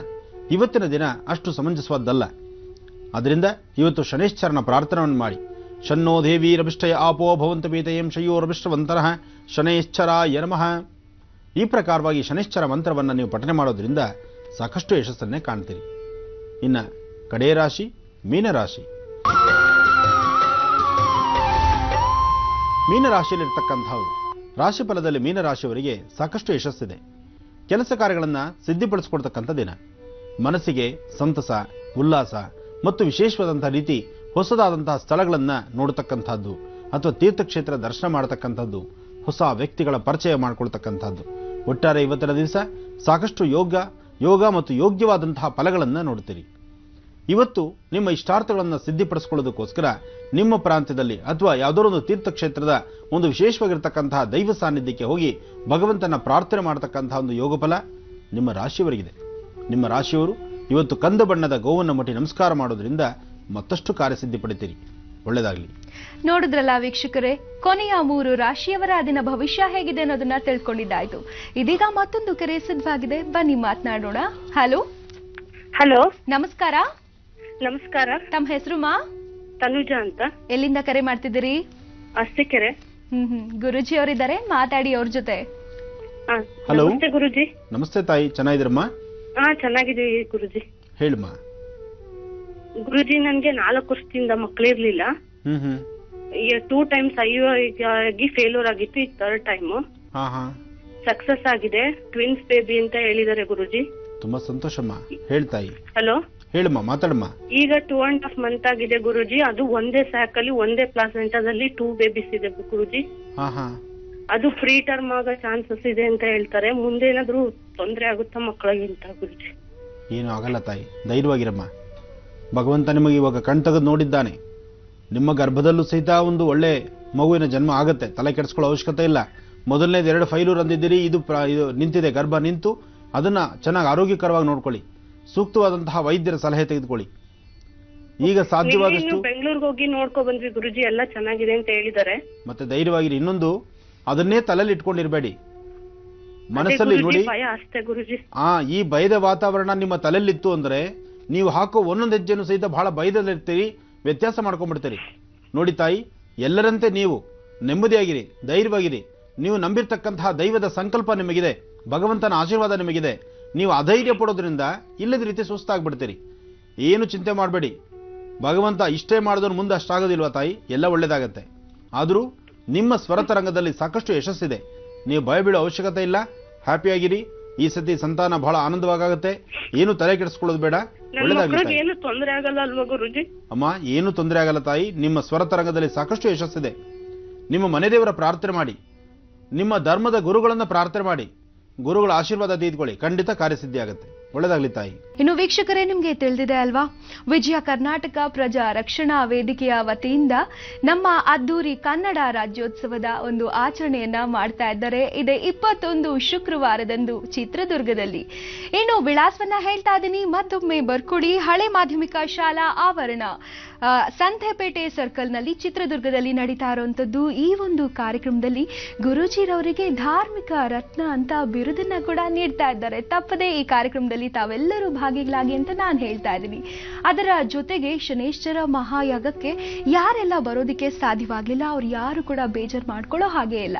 ಯಾಕೆ ಅಂದ್ರೆ ಇದೇ ಶನಿವಾರ ಮಧ್ಯಾಹ್ನ 1 ಗಂಟೆಗೆ ಶನೈಶ್ಚರ ಮಹಾಯಾಗದ ಒಂದು ಸಂಚಿಕೆಯನ್ನ ನಿಮಗಾಗಿ ಪ್ರಸಾರ ಮಾಡ್ತಾ ಇದ್ದೇವೆ. ಮಧ್ಯಾಹ್ನ 1 ಗಂಟೆಗೆ ಕುಟುಂಬ ಸಮೇತರಾಗಿ ತಪ್ಪದೆ ವೀಕ್ಷಿಸಿ ಅಂತ ಹೇಳ್ತಾ ಬನ್ನಿ ಈ ಬಗ್ಗೆ ಮತ್ತಷ್ಟು ವಿಚಾರಗಳನ್ನ ಗುರುಜಿ ಅವರಿಂದ ತಿಳ್ಕೊಳ್ಳೋಣ. ಗುರುಜಿ, ಖಂಡಿತಮ್ಮ. ಶನಿವಾರ ಮಧ್ಯಾಹ್ನ ಮೊನ್ನೆ ನಡೆದಂಥ ಶಾಂತಿ ಮಹಾಯಜ್ಞದ ವಿಶೇಷವಾಗಿರ್ತಕ್ಕಂಥ ದೃಶ್ಯಾವಳಿಗಳನ್ನು ತಾವು ನೋಡಬಹುದು. ನಾವು ಮೊನ್ನೆ ನಡೆದಂತಹ ಶಾಂತಿ ಮಹಾಯಜ್ಞವನ್ನು ಅದಾದ ನಂತರ ಶನೈಶ್ಚರನ ದರ್ಶನಕ್ಕಾಗಿ ಶನಿಶಂಗನಾಪುರಕ್ಕೆ ಹೊರಟಿದ್ವಿ. ಶನಿಶಂಗನಾಪುರದಲ್ಲಿರ್ತಕ್ಕಂಥ ಸ್ವಾಮಿಯ ದರ್ಶನವನ್ನು ಮಾಡಿ ಇವತ್ತಿಗೂ ಸಹಿತ ಪವಾಡಗಳನ್ನೇ ಸೃಷ್ಟಿಸ್ತಾ ಇರತಕ್ಕಂಥ ಮಹಾರಾಷ್ಟ್ರದ ಶಿರ್ಡಿಗೆ ಸಮೀಪದಲ್ಲಿರ್ತಕ್ಕಂಥ ಶಿರ್ಡಿ ಸಾಯಿಬಾಬಾರವರ ದರ್ಶನ ಮಾಡಿ ಅದಾದ ನಂತರ ಶನಿಶಂಗನಾಪುರಕ್ಕೆ ಹೋಗಿ ಶನಿಶಂಗನಾಪುರದಲ್ಲಿರ್ತಕ್ಕಂಥ ಸ್ವಾಮಿಯ ದರ್ಶನ, ತೈಲಾಭಿಷೇಕ ಜೊತೆಗೆ ಮಹಾಸಂಕಲ್ಪ ಅಲ್ಲೂ ಸಹಿತ ನಾವು ಮಾಡಿದ್ವಿ. ಆ ದೃಶ್ಯಾವಳಿಗಳಲ್ಲಿ ಒಂದು ವಿಶೇಷವಾಗಿರ್ತಕ್ಕಂಥ ಕೆಲವು ತುಣುಕುಗಳನ್ನು ನೀವು ಶನಿವಾರದಲ್ಲಿ ನೋಡಬಹುದು. ಅದಲ್ಲದಿರ ಮತ್ತಷ್ಟು ವಿಶೇಷತೆಗಳ ಬಗ್ಗೆ ತಿಳ್ಕೊಳ್ಬಹುದು. ಇನ್ನು ಇದೇ ಶನಿವಾರ ಅಮಾವಾಸ್ಯೆ ಎಂದು ಶನೈಶ್ಚರನ ಪ್ರಾರ್ಥನೆ. ಅವತ್ತಿನ ದಿವಸ ಪ್ರಾರ್ಥನೆಗಾಗಿ ಅಲ್ಲಿ ನಡೀತಕ್ಕಂಥ ಲಕ್ಷ ದೀಪೋತ್ಸವದ ಕಾರ್ಯಕ್ರಮಕ್ಕಾಗಿ ನಾನು ಹೊರಟಿದ್ದೇನೆ. ಮೊದಲು ಚಿತ್ರದುರ್ಗ 21ನೇ ತಾರೀಕು, ಚಿತ್ರದುರ್ಗ ಅಲ್ವಮ್ಮ? ಹೌದು ಗುರುಗಳೇ. ಚಿತ್ರದುರ್ಗ 21ನೇ ತಾರೀಕು ಅಲ್ಲಿ ರಾಜ್ಯೋತ್ಸವ ಕಾರ್ಯಕ್ರಮ ಮುಗಿಸ್ಕೊಂಡು ಅಲ್ಲಿಂದ ನೇರವಾಗಿ ನಮ್ಮ ಪ್ರಯಾಣ ರಾಣಿಬೆನ್ನೂರಿನತ್ತ. ರಾಣಿಬೆನ್ನೂರಿನಲ್ಲಿ ಅಲ್ಲಿ ಹಿರೇಮಠ ಪವಿತ್ರ ಪರಿಸರದ ಪ್ರತಿಷ್ಠಾಪನದಲ್ಲಿಗೊಂಡಿರ್ತಕ್ಕಂಥ ರಾಷ್ಟ್ರದ 2ನೆಯ ಹಾಗೂ ರಾಜ್ಯದ 1ನೆಯ ಶನೈಶ್ಚರ ಸ್ವಾಮಿಯ ದ್ವಿತೀಯ ವಾರ್ಷಿಕೋತ್ಸವ ಕಾರ್ಯಕ್ರಮಕ್ಕೆ ನಾವು ಹೊರಟಿದ್ದೇವೆ. ಅಂದರೆ ಶನಿವಾರದ ದಿವಸ ಬಹಳ ಅದ್ಧೂರಿಯುತವಾದಂತಹ ನೀವು ಶನಿಶಂಗನಾಪುರದಲ್ಲಿ ನೋಡಬಹುದಾದಂತಹ ವಿಗ್ರಹ ಏನಿದೆ, ಅಲ್ಲಿರ್ತಕ್ಕಂಥ ಸ್ವಾಮಿ ಹೇಗಿದ್ದಾನೋ ಅದೇ ಪ್ರಕಾರವಾಗಿ ನಮ್ಮ ಕರ್ನಾಟಕ ರಾಜ್ಯದಲ್ಲೂ ಸಹಿತ ಇಲ್ಲಿ ರಾಣಿಬೆನ್ನೂರಿನಲ್ಲಿ ಪ್ರತಿಷ್ಠಾಪನೆಗಿದೆ. ಸುಂದರವಾದಂತಹ ಪರಿಸರದಲ್ಲಿ ಪ್ರತಿಷ್ಠಾಪನಾಗೊಂಡಿರ್ತಕ್ಕಂಥ ಶನೈಶ್ಚರ ಮೂರ್ತಿಯನ್ನ, ಅಲ್ಲಿ ನಡೀತಕ್ಕಂಥ ಲಕ್ಷ ದೀಪೋತ್ಸವನ್ನ, ಅವತ್ತು ಸಾಯಂಕಾಲ ಎಳ್ಳುದೀಪಗಳನ್ನ, ಆ ಎಳ್ಳುದೀಪದ ಆರತಿ, ಎಳ್ಳುದೀಪದ ಲಕ್ಷ ದೀಪೋತ್ಸವ ಇದೆಯಲ್ಲ, ಅದು ನೋಡ್ಲಿಕ್ಕೆ 2 ಕಣ್ಗಳ ಸಾಲಲ್ಲ. ನಾನು ಸಹಿತ ರಾಣಿಬೆನ್ನೂರಿಗೆ ಈ ಒಂದು ತಿಲ ಲಕ್ಷ ದೀಪೋತ್ಸವಕ್ಕೆ ನಾನು ಬರ್ತಿದ್ದೇನೆ. ನೀವೂ ಬನ್ನಿ. ಈ ಕರೆಯೋಲೆ ರಾಣಿಬೆನ್ನೂರು ಸುತ್ತಮುತ್ತ ಇರತಕ್ಕಂಥ ಗ್ರಾಮಸ್ಥರಿಗೂ ಹಾಗೂ ಎಲ್ಲರಿಗೂ ಸಹಿತ ಸೇರತಕ್ಕಂಥದ್ದು. ಈ ಕರೆಯೋಲೆಯೊಂದಿಗೆ ಪ್ರತಿಯೊಬ್ಬರು ಸಹಿತ ಆಗಮಿಸಿ ತಿಲ ಲಕ್ಷ ದೀಪೋತ್ಸವದಲ್ಲಿ ಪಾಲ್ಗೊಳ್ಳಿ. ನಮ್ಮ ಜಾತಕ ಚಾರ ಪ್ರಕಾರ ಇರತಕ್ಕಂಥ ಗ್ರಹದೋಷ ಗ್ರಹ ಕರ್ಮಗಳೇನಿದೆ ಅದನ್ನ ದೂರ ಮಾಡಿಕೊಳ್ಳೋಣ. ಶನ್ನೋ ದೇವಿ ರವಿಷ್ಠಯ ಆಪೋ ಭವಂತು ಪೀತಯೇಂ ಶ್ರೇಯೋ ರವಿಷ್ಠವಂತನಃ. ಚಿತ್ರದುರ್ಗದಿಂದ ರಾಣಿಬೆನ್ನೂರಿನತ್ತ ಪಯಣ. ಶುಕ್ರವಾರ ಚಿತ್ರದುರ್ಗ, ಶನಿವಾರ ಅಮಾವಾಸ್ಯೆ ದಿವಸ ರಾಣಿಬೆನ್ನೂರಲ್ಲಿರ್ತಕ್ಕಂಥ ಶನೈಶ್ಚರ ಮಹಾ ವಿಶೇಷವಾಗಿರ್ತಕ್ಕಂಥ ತಿಲ ಲಕ್ಷ ದೀಪೋತ್ಸವಕ್ಕೆ ನಾನು ಬರ್ತಿದ್ದೇನೆ. ತಾವೆಲ್ಲರೂ ಬನ್ನಿ. ಏಕಕಾಲದಲ್ಲಿ ಶನೈಶ್ಚರನ ಶನಿವಾರದ ಅಮಾವಾಸ್ಯೆ ದಿನದಂದು, ವಿಶೇಷವಾಗಿ ಅಮಾವಾಸ್ಯೆ ಅಂದರೆ ಪೂರ್ತಿ ಕತ್ತಲ ದಿನ, ಆ ಕತ್ತಲಲ್ಲಿ ತಿಲದೀಪದಿಂದ ಅಂದರೆ ಎಳ್ಳುಬತ್ತಿಯಿಂದ ದೀಪವನ್ನು ಹಚ್ಚಿ ಸ್ವಾಮಿಯನ್ನು ಪ್ರಾರ್ಥಿಸೋಣ. ಆ ಪ್ರಾರ್ಥನೆಗೆ ನನ್ನೊಂದಿಗೆ ನೀವೆಲ್ಲರೂ ಬನ್ನಿ. ಭಗವಂತನ ಪ್ರಾರ್ಥಿಸಿ ಮಹಾರಾಷ್ಟ್ರದಲ್ಲಿ 1, ಕರ್ನಾಟಕದಲ್ಲಿ 1. ಕರ್ನಾಟಕದಲ್ಲಿ ಪ್ರಪ್ರಥಮವಾಗಿ ಇಂತಹ ಒಂದು ವಿಗ್ರಹವನ್ನು ದರ್ಶನ ಮಾಡೋದಿದೆಯಲ್ಲ, ಅದು ನಿಮ್ಮೆಲ್ಲರ ಪೂರ್ವಜನ್ಮದ ಪುಣ್ಯ. ಓಂ ಶಂ ಶನೈಶ್ಚರಾಯ ನಮಃ. ಇದೀಗ ಮತ್ತೊಂದು ಕರೆಯನ್ನ ಸ್ವೀಕರಿಸೋಣ ಬನ್ನಿ. ಹಲೋ ಹಲೋ, ನಮಸ್ಕಾರಮ್ಮ. ನಮಸ್ಕಾರ. ಮಾತಾಡಿ, ತಮ್ಮ ಹೆಸರು ಹೇಳಿ. ನಾವು ಚಂದ್ರಕಲಾ ಅಂತ, ಎಲ್ಲಿಂದ? ಬೆಂಗಳೂರಿಂದ ಮಾತಾಡ್ತಾ ಇದ್ದೀವಿ. ಗುರುಜಿ ಅವರಿದ್ದಾರೆ ಅಮ್ಮ, ಸ್ವಲ್ಪ ಗಟ್ಟಿ ಧ್ವನಿಯಲ್ಲಿ ಮಾತನಾಡಿ. ಹಲೋ